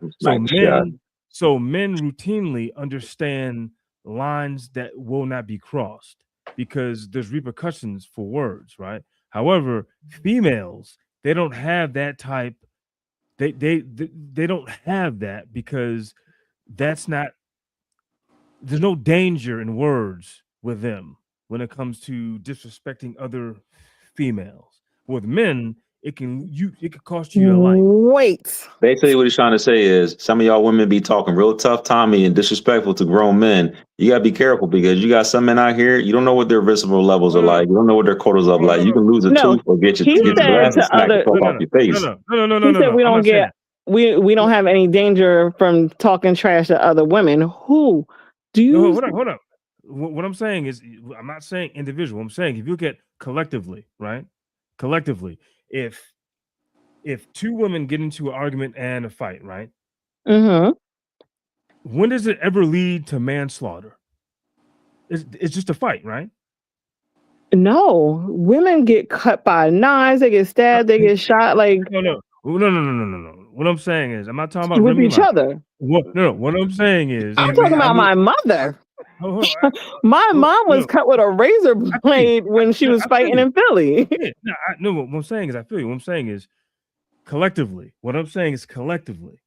is if you look at manslaughter as far as two men getting into a fight, right? How about a perfect example, right? The young man that just was found guilty today, 35 years for but for I think murder one, right? Like the black dude in Texas. What I'm saying is when men get into a confrontation with physical violence, there's a proportionate more chance of that leading to death or bodily harm. That's what I'm saying. Well, and why that happens that? a lot more, but with men. We say why is that? Yeah, why is that? Why do you guys resort to that type of violence? Okay, I'll explain to you. Mm-hmm. What I'm saying is that when you get two men in the room, right? Mm-hmm. And a line is crossed, right? Most men who have the capacity to think through things, like Barry, smart guy, right? Barry's probably gonna leave a situation because he's like, listen, either I'm gonna get hurt, or I'm gonna hurt this dude. I got too much to lose. So you walk away, right? Mm-hmm. That's how it is. So with that being said, that's how men are, is that instead of being confrontational, I'm not saying all men, I'm saying it's like on average, right? Mm-hmm. If you're going to a situation where it's like, hey, he's saying some crazy ass shit, I'm going to take him to a place I don't want to take it there, right? Because you know that violence may ensue, which is going to affect your life and or his. What I'm saying is that on average, women don't have to deal with those same consequences. Mm-hmm. That's why you'll never see a man up here saying, suck my D, F your mom, you'll sit blah, blah, because it's going to lead to something else. More than words. That's what I'm saying. Women just be talking just to hear themselves talk. It is verbally, violently, just out of control and just all from feelings and emotions. They just be saying shit, just be hearing themselves say shit. Yeah. Well, maybe. And then if you look at the stats, go you and Philly, right? Look at the stats and look at the violence, right? it's not woman versus it's not two chicks that get an argument over a man all the time. It's gonna be a young male on young male because they cannot, as far as think out of how to remove themselves from a particular situation. That's what I'm saying. And so Okay. that's why you can't So- cross the line, but with man on man, because it can lead to anything else. So I hear you. It sounds like, and I'm only going to speak for women. I'm not going to speak for men because I don't want to feel like I'm attacking y'all. We don't feel like that. It sounds like when it comes to the fact that women can, like what you said, we just be talking just for the sake of talking, and our talk and our emotions does not lead to a physical violence that could result in manslaughter. It sounds like we process our emotions better. Because now we're not going. No. Because No. The consequences is this. The consequences are different. The consequences are different. That's what I'm saying. Is you could talk well, crazy. the consequences are different because we're not like if I know that I could just clap back at another woman and we might just go back and forth with each other. We might get in a fist fight, but I know that she's not going to kill me. That's the and point. Everything. That's the point. That means we're processing something way different than you guys are processing. You guys are going to the point of murder. Like why is that the option for you? It takes one clean shot. Listen, all it takes is for Barry to haul up and punch me, right? I fall down and hit my head. Yes. Done. That's all it is. So if I was to punch a girl, the same thing could happen. Nah. You gotta be a girl that's strong enough. You're not typically. Yeah. You ain't got that one-headed quitter. Nah. I don't, and I have a glass jaw, so that's what ain't gonna work. Like I'm not like my hands is nice only because my dad taught me how to fight because he saw me get knocked out by my sister. So your nails are done. So you're not hitting the fire. My nails are definitely done with long tips and everything. Imagine that. Yeah. But no, I mean, I get what you're saying, but I think what you're also comparing is apples and oranges. I think a lot of times when we compare men and women that we're always comparing apples and oranges because we do have to live by different rules and we don't live on the same sword. But it's easier to try to compare. I mean, it's more convenient to try to compare us instead of acknowledging the fact that we're different. We're different. How about this? If I look at if me and I were face to face and we get into it, right? And say, he got his kids around, his loved ones around. I say, yo, man, suck my boom, boom, boom, boom, boom, right? What response am I going to get from him? He's not going to say. He's not going to say, you know what, Levon, F you too. No, there may be a physical response. That's what he might be like, hey, yo, nigga, my kids is here. Like, nah, he ain't doing, nah, ain't nah. Like, nah. Like, there's gonna be a physical type of response. Well, maybe men should think about the kind of choices they make when they're with each other, and the repercussions of those choices. Maybe guys do not think of it. Maybe it shouldn't be accountability that you talk about, but maybe it should be thinking it through to what the repercussions should be. You ever see? There you go. I think this is what LR said. You ever see like this is about Instagram or social media, right? You ever see two men talking, and they not saying cool, but they're just talking shit, right? They're cool, right? Who eggs on the fight in the background? The woman does. Or you hear some loud ass girl in the background egging on. I think that's what you're talking about. Like, because girls don't know. Well, if that's what you experience, I'm gonna put it back to what LR said earlier. Maybe you should choose better women in your life. No, that's not about better women. It's like this. If you're not choosing a good woman that's not going to egg you on, like if you and a man are getting into an altercation or even a discussion, a heavy discussion, and your lady there and she egging you on talking about knock that nigga out, that's probably a bad choice and lady that you chose. But if she going to come up and be like, yo, babe, come on, let's go, or try to de-escalate you to try to get you out of there, then that's the choice that you make. You chose that kind of woman. You chose the woman that's going to rah, or you chose the woman that's going to calm you down. Make better choices. But every time it's not that dynamic. It could be a sister, a cousin. It's not always But you're a man. You should be controlling your emotions, right? Y'all logical. I can't control no damn woman. You tell a woman to shut exactly. Right now, ain't gonna work. You can't tell a girl to shut up right now. Yeah. You can't.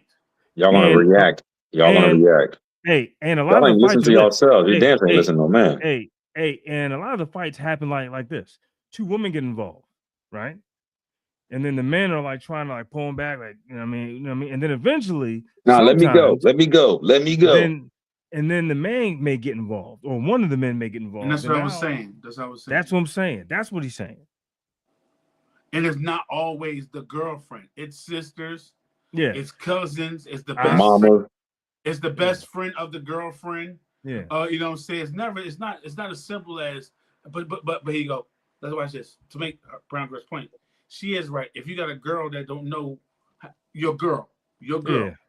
Yeah, if you ain't got if she's not using this right here, that's a bad choice. You gotta get rid of her.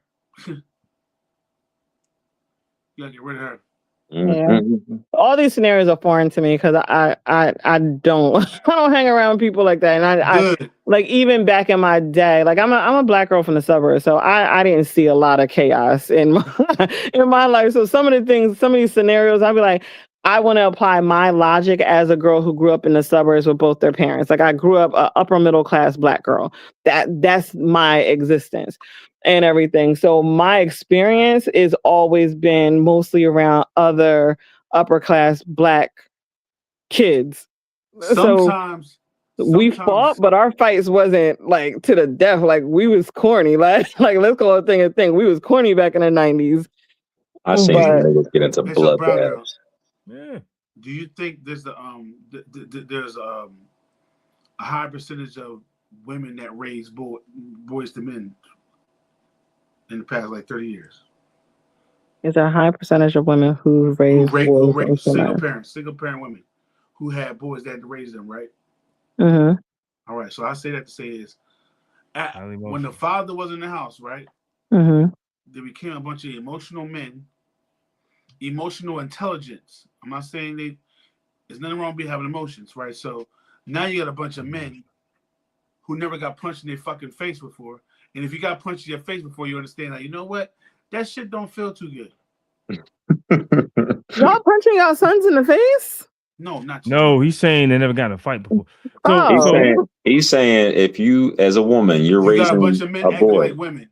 Right. Yes. You got a bunch of, that's where the sassiness is coming from, because they never took a hit to learn that, all right, I probably shouldn't say this to this other grown man because I got socked in the face by this nigga last time I said this, so I'm gonna curb my mouth this time. Yeah. Where the single mothers are raising these boys who ain't never had a fight a day in their life, and now it's like that nigga get his face knocked the fuck off, and then he want to shoot up the club and they'll kill everybody. Exactly. I would tell him like how he was raised. Now, let me go a step further. I don't agree with it, right? That's why you got a bunch of these same thing. A bunch of we're in a generation where these single moms have been doing the best they can raising these guys, right? But then now these same women that raise these guys, they are getting the shit. The girls are getting the shit knocked out of them. Because they over there getting in men's face who never fought. So they act all big and broad. That's why these dudes, you can't talk to all these dudes like that. They hitting these girls. They don't have no emotional intelligence. Dudes who hit women have no emotional intelligence. They don't. I've seen it for myself. I used to witness it when I used to live out in a place where it was a bloodbath like that. Where I seen women with, like you're saying, I would see women talk so disrespectfully to a guy, and he was calm as like, look, back out of my face. Don't talk to me like that. Don't call me on my name. And she kept going, you ain't shit, all pointing his face. So she put his hands on him. And I saw it. This nigga, he literally slapped the taste and slapped the glasses and slapped the fucking wig off her fucking face. And then she was shocked that he did that. And I'm thinking like, hey, like, first of all, you don't talk to no grown man like that. Like, you got to kind of curb that. And this is a crazy stat, right? Of black men who are felons have been locked up, 70% were raised in a single mother household. Actually, the stat is wrong. And only I No, only can no wait, give me a hold on, minute. hold Give me a on, minute. It's not a single mother household, it's a single parent household. So that the stat is it gives slight misinformation because it's not just women. It could be a single parent, meaning one parent only. It's not a married couple. It could be grandparents. It's not I got always the mother. So that's where the stat is always I'll misleading. read this one. I'll read this real quick. Studies have shown. I'll bring up this. I'll bring up this the site and source. So what you're referring to as men in general, not black men. So men in general, it's 48 to 49 per. I think it's like 43%. But I'm talking about specifically black men, which says studies have showed that a disproportionate number of incarcerated system-involved black men are raised in a single mother household, with demographic data stating that up to 70% of youth are born to unwed mothers. Hmm. So now that's 70% of that youth that's being locked up, not all blacks. So what I'm saying is, I'm just saying, as far as since we play black here, we're talking about like black men, right? Okay, hold on. Let me pause. Get back to the stat for just a minute. So even just the way it was worded. So all right, Too. the reason why I say this is because of the type of information that I deal with on a regular basis for work. We can always make stats tell the story that we needed to tell and everything. So when you say single parent, that they're really applying to unmarried.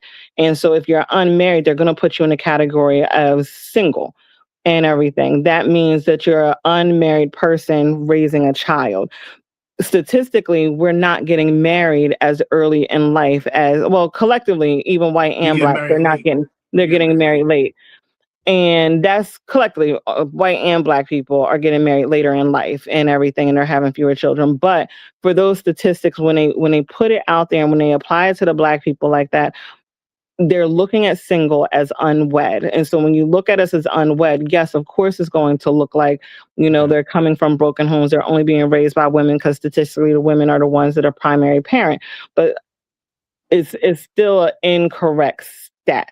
So I would be more inclined to accept the stat that these people that these young black men that are in jail are being raised in a single parent home. Okay. And I would say that it is supporting that you do need two parents in the home in order to give the balance that these children need in order to see conflict resolution in real life. I'm asking this. In those same studies, right?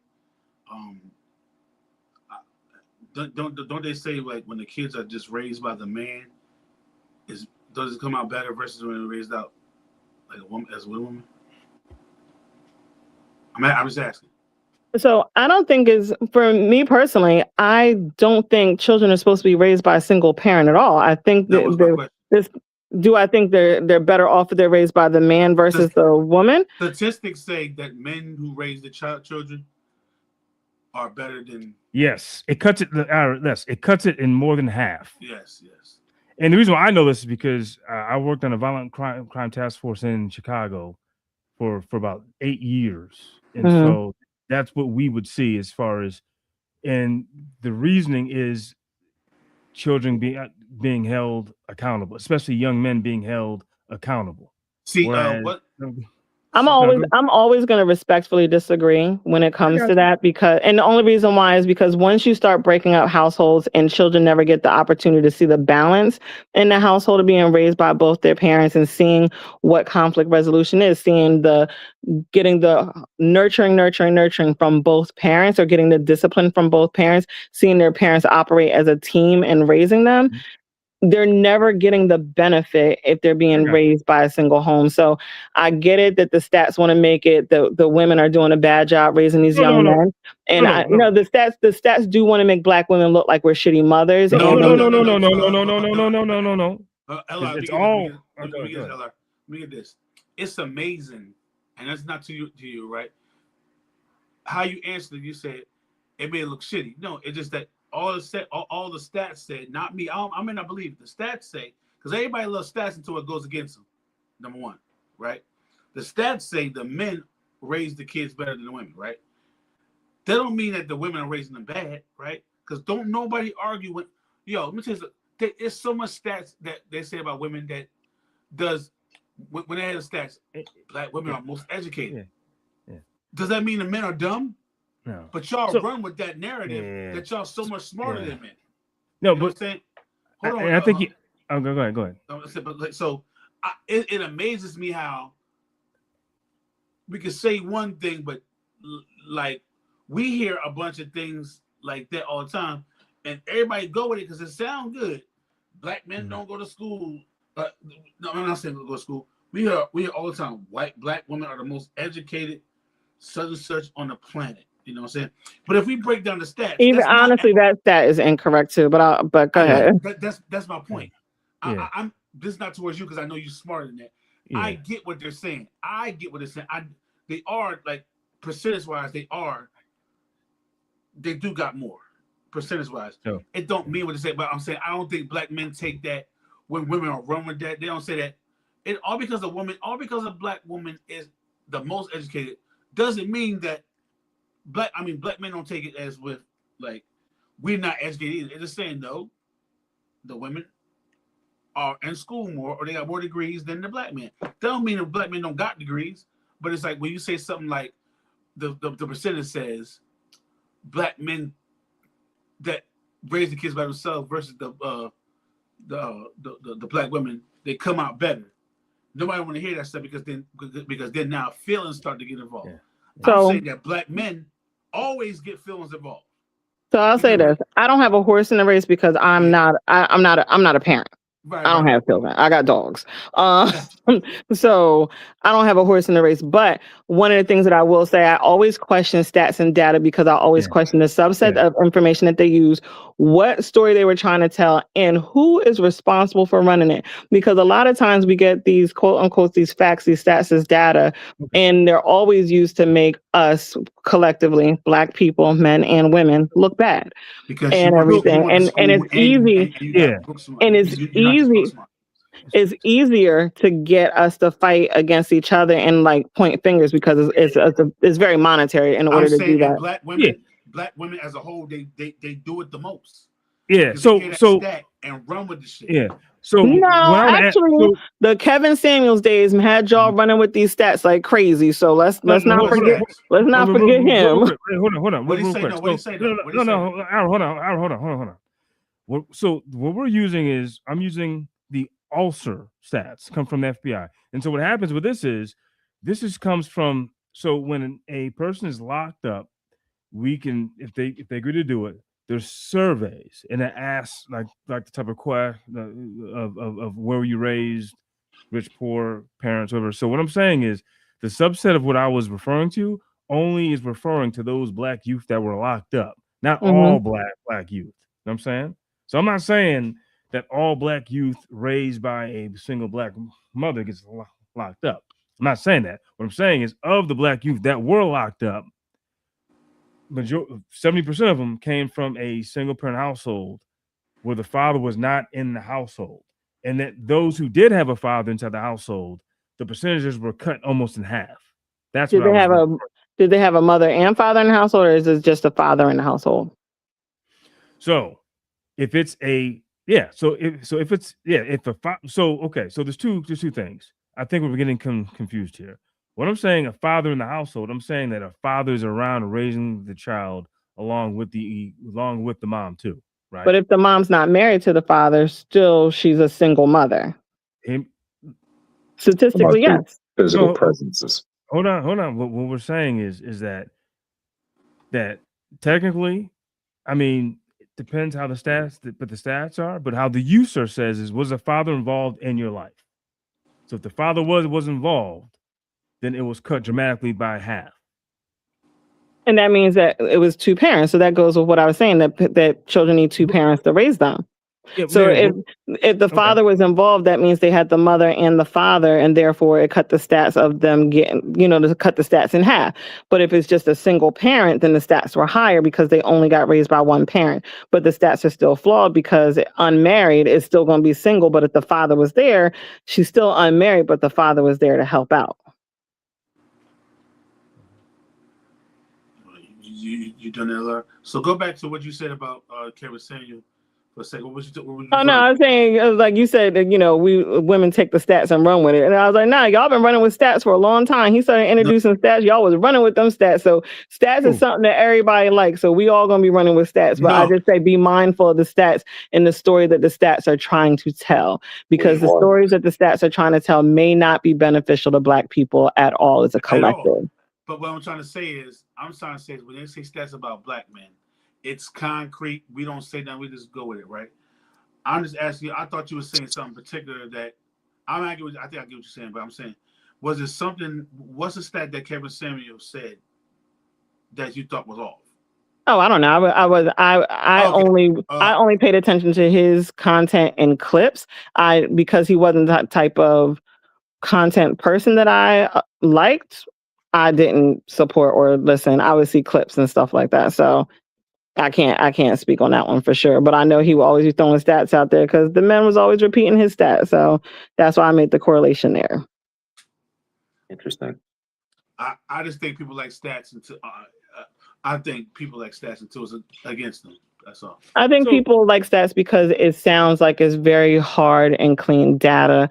But if you don't know all the details that went behind the stats, you could be putting your opinion on false data. And I'm saying, I actually have it here. It says Bureau of Justice Studies found that 35% of prisoners were raised by a single father. So 35% what? So basically, it says that it says 35% were raised by a single dad. So they're about 5% off. So yeah, so they're about the same. Mm-hmm. I'm just saying, I think that as a society, like when we say stuff that can be considered kind of like negative towards men, we have to eat it up. But when you say something that's a little bit not in a woman's favor, it's like you tagging everything. It got to be something looked at. It's like, okay, wait a minute, we done sat here and said 17,000. We done sit here and said this niggas ain't shit. Blah blah blah. Whatever. The deadbeat. There's deadbeat dads. Like, we all hate them dudes. Black men gotta get together. We can hear that for 60 straight years. But as soon as you say something about women, it's like, how dare you? It gets looked upon like, it gets frowned upon, because now it's like, all right, so when the So why do you guys say you guys shouldn't take that abuse either? If people are telling you that you ain't shit, you shouldn't take that abuse. You get called sassy when you take that, like when you go against that. Okay, I get called a bitch when I defend women's stuff. So. Or you're called misogynistic or sexist. You get called words that they can't even spell, that they only heard in the last few years, that they probably don't even know what the meaning of it is. Hey. Yeah, Brown girl, you should know that for a fact. You and I have known each other for years. You've heard me say some shit as far as like protecting my integrity as a man. You've heard me say some shit to some people. Yeah. I'm pretty sure I said some stuff that raised an eyebrow to you. Right. And now, so with me, and I've seen your stuff online. I don't put you as. I've never considered you sexist or misogynistic. Have I considered you an asshole from time to time? Yes. But I think that's a human trait. That's not a trait just because you're a woman. Okay. That's fair. But like, I think people, I think some women who use the term sexist and misogynistic and everything like that, I think it's just because it's popular language now. They're just regurgitating what they heard. Yeah. Yeah, we have a culture of people that are hearing new language on the internet. We have a culture of people who are in pain. And this is both sides of the coin. So it's when you're in pain and you just want to point the fingers for who's responsible for the pain or prove that you're hurting more than the other. We don't have conversations. We just have tit for tats. And some people like tit for tats because, again, like I said, it's lucrative. Like, tit for tats will monetize your content and you can get paid from it. Look at tonight's conversation. Yeah. So I think half them, all of them, the men and women, sometimes a lot of them on there be, get on my nerves because they just be pandering. Hey, so I want to ask the whole panel this. How much do you think feminism has played a role into this, as far as like that movement of being divisive? I think it has every. All right, so again, and this is the last thing I have to do because my boyfriend just got home and he's about to come upstairs to go to You better bed. turn that damn phone off and come over here. Hey, Uh, talk to them niggas, whoop your ass. Go ahead. No, I already texted him before he came home to Okay. let him know that I was on a live stream. She Hey, got y'all you know why ready. she up? Real quick, you know why she up, right? You know why she waiting, right? Anyway. No, he works later than I do. He always comes home this time. I'm Oh, no, usually I ain't asleep talking at about 9 that. o'clock. You stayed up for him, but anyway, go ahead. Oh no, I don't stay up for him. He comes. He has a key, not a key. He has the code to the front door. He just puts the code in, grabs his dinner out the air fryer and everything. But Hey, no, get some dinner before you go to bed, though. I'll be messing with you. That's if dessert. if That's I'm dessert. up, if I'm asleep and he's up and he know I don't have an early morning, yes, he will wake me up. And yes, I will go ahead and do grown people things with him because I like him. I like him and I love him. So We yeah, like that. We like that. it's not an like that. inconvenience for me. But if he know I got an early morning, he's not going to tap me and wake it up because he understands that I am a late person in the morning. So Hey, wake me up. we work. Shit. Yeah, Better get your don't ass always up. wake me up. Don't always wake me up.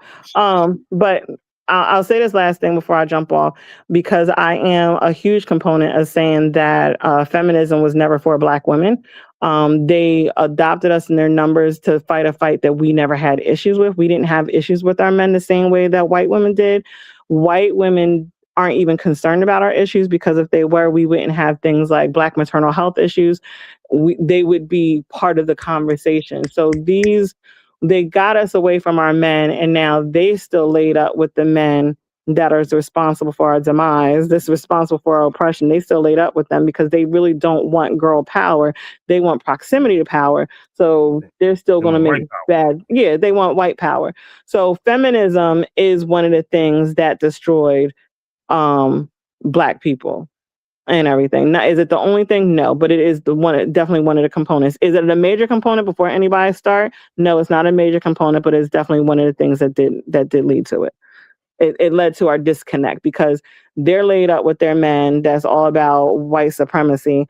We're still fighting our men because we want equality, and we didn't have to worry about equality because we were both Black men and women. We were both knees deep in the struggle. They had to introduce feminism in order to reduce the power of civil rights. Mm-hmm. And All on right. that note, gentlemen, I must go. Thank you for the Awesome. conversation. We Appreciate you so much. All Always right, y'all appreciate take it the time, easy. brown girl. All All right. right, bye. Peace. Let me get her out of here right here. Yeah, I can't get. I got you. Hey All man, right. gotta make it Brown interesting, girl baby. said my man is coming home. He about to say, bro, you better turn on that damn phone. Let me tell you something. He said that. She said, I'm on a podcast. He said, you know what? Get on that junk because when I get home, don't go to sleep. Don't talk. Just listen. You know what I'm Just saying? listen. All right. Listen. That was a good conversation. I want to introduce something that we can do after every podcast. At the end of it, to end the show, y'all can go 5 minutes, but this so basically like this.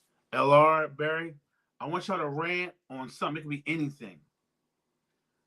We don't interrupt you. Just give us a nugget, like something that pissed you off, something that or a nugget, drop some jewels or something. It can be short, it can be long, pause, but go ahead and end the night, man. LR, go ahead, buddy. Okay, so the Carmelo Anthony case out in Texas. So you guys familiar? You guys. So this is a message to all Black men out there, right? The stand your ground laws aren't there to protect you, right? They're not. They were never meant for people who look like you or I. So our Black men out there, our Black boys, we have to understand how to de-escalate and how to try to get ourselves out of a situation that is escalating. I'm not saying it's fair that we have to do this extra step. What I'm saying is it's vital. If you want to fight to live another day, grow old on the outside and be free, society isn't fair. Our situation, our environment is not fair.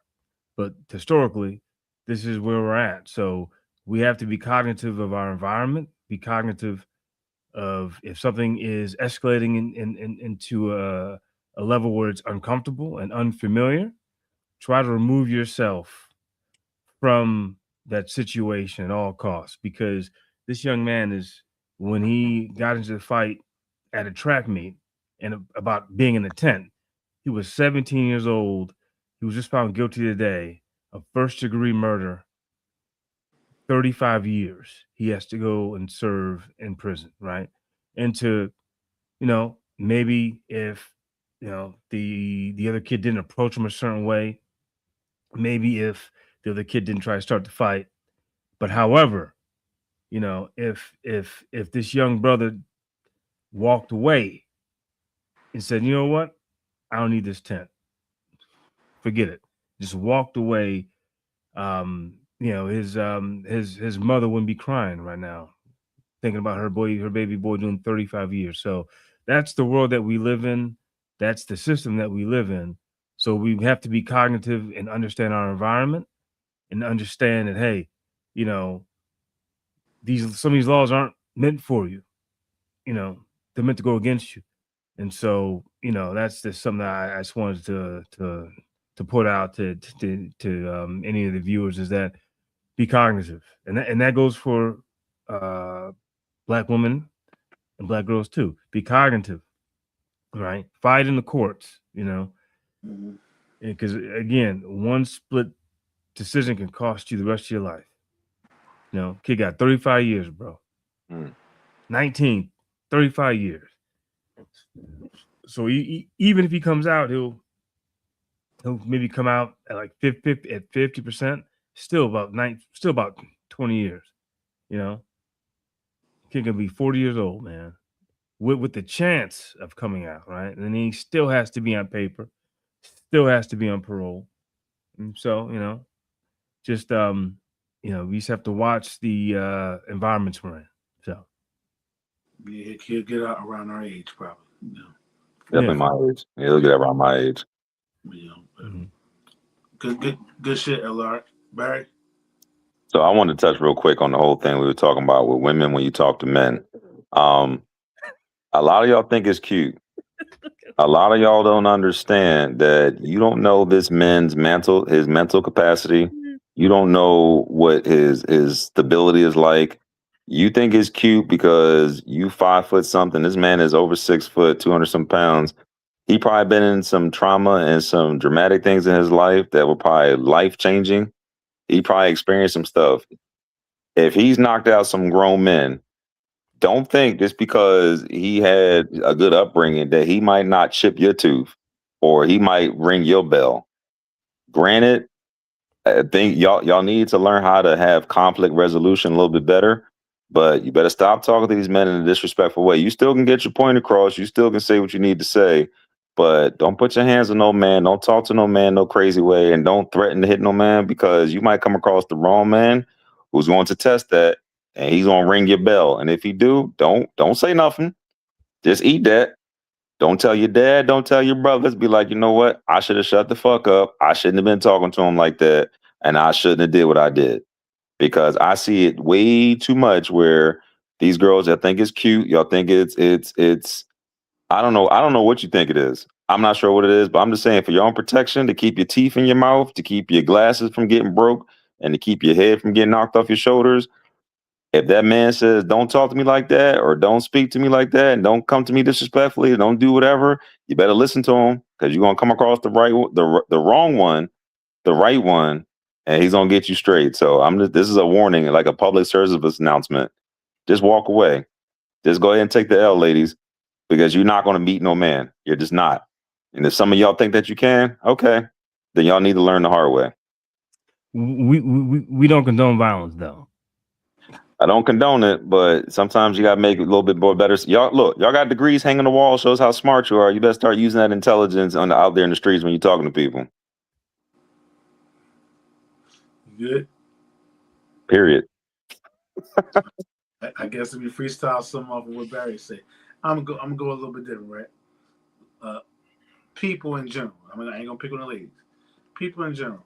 I am sick of hearing that there's bad men or women out there in this day and age when you have all the choices in the world to pick something. You know what I'm saying? If you're not ready to treat people good, stay in the situation that you're in and let that be a reflection about your decisions. The problem with some people is y'all are in relationships, but y'all really not in a committed relationship with somebody. And when you get mad, you go out there, you start dating and making people get into your freaking world about what kind of shit that you do. If you are not ready to date, do not get involved with somebody else, because they might be in a better place than you, and you over here, you're being selfish because you're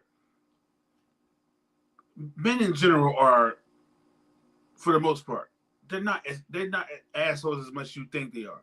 So if they like you, all right, stop taking advantage of that shit because you want your cake eaten too. Like, if you're not completely over your past, whatever your past is, right, stay in the past and keep on getting fucked up, all right?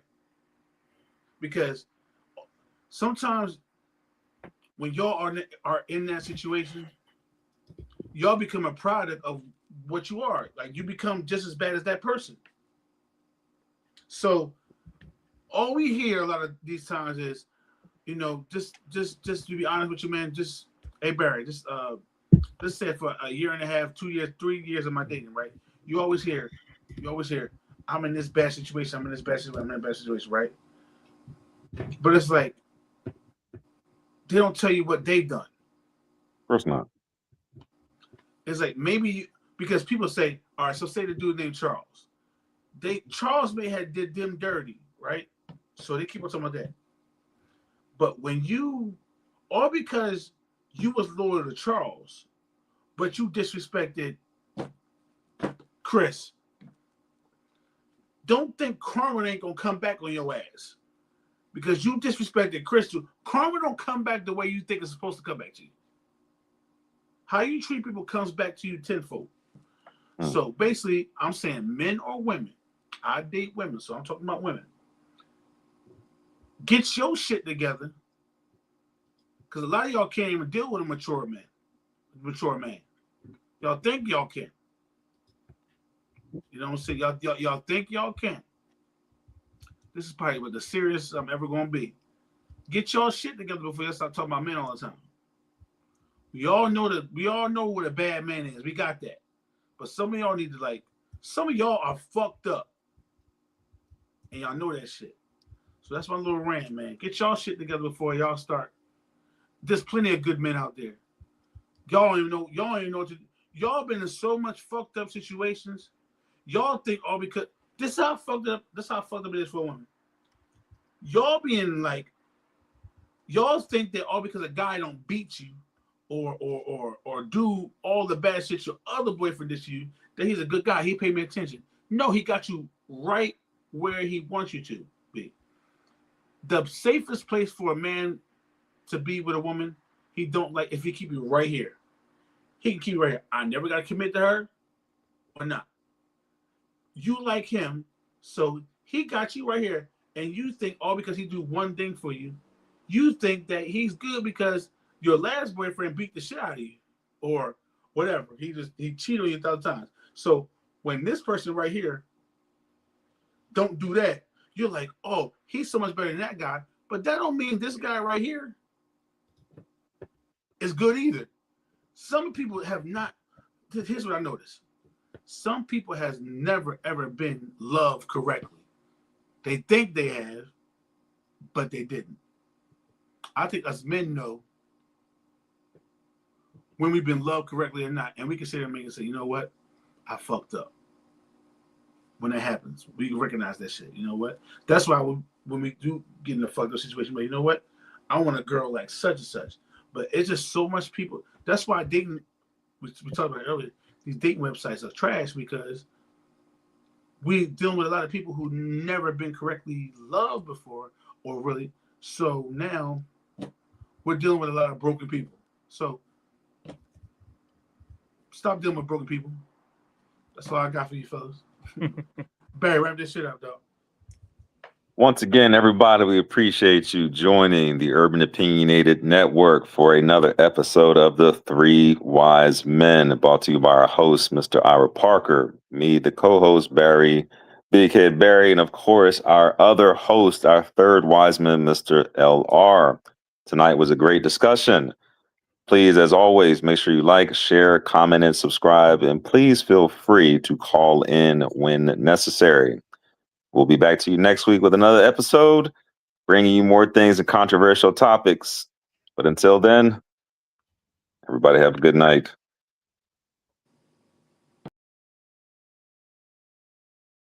In a world where love is sought but rarely understood, three men gather, not to agree, but to reveal truth. One who stayed, one who strayed, one who was changed. Not prophets, but proven. Not perfect, but honest. This is the Three Wise Men.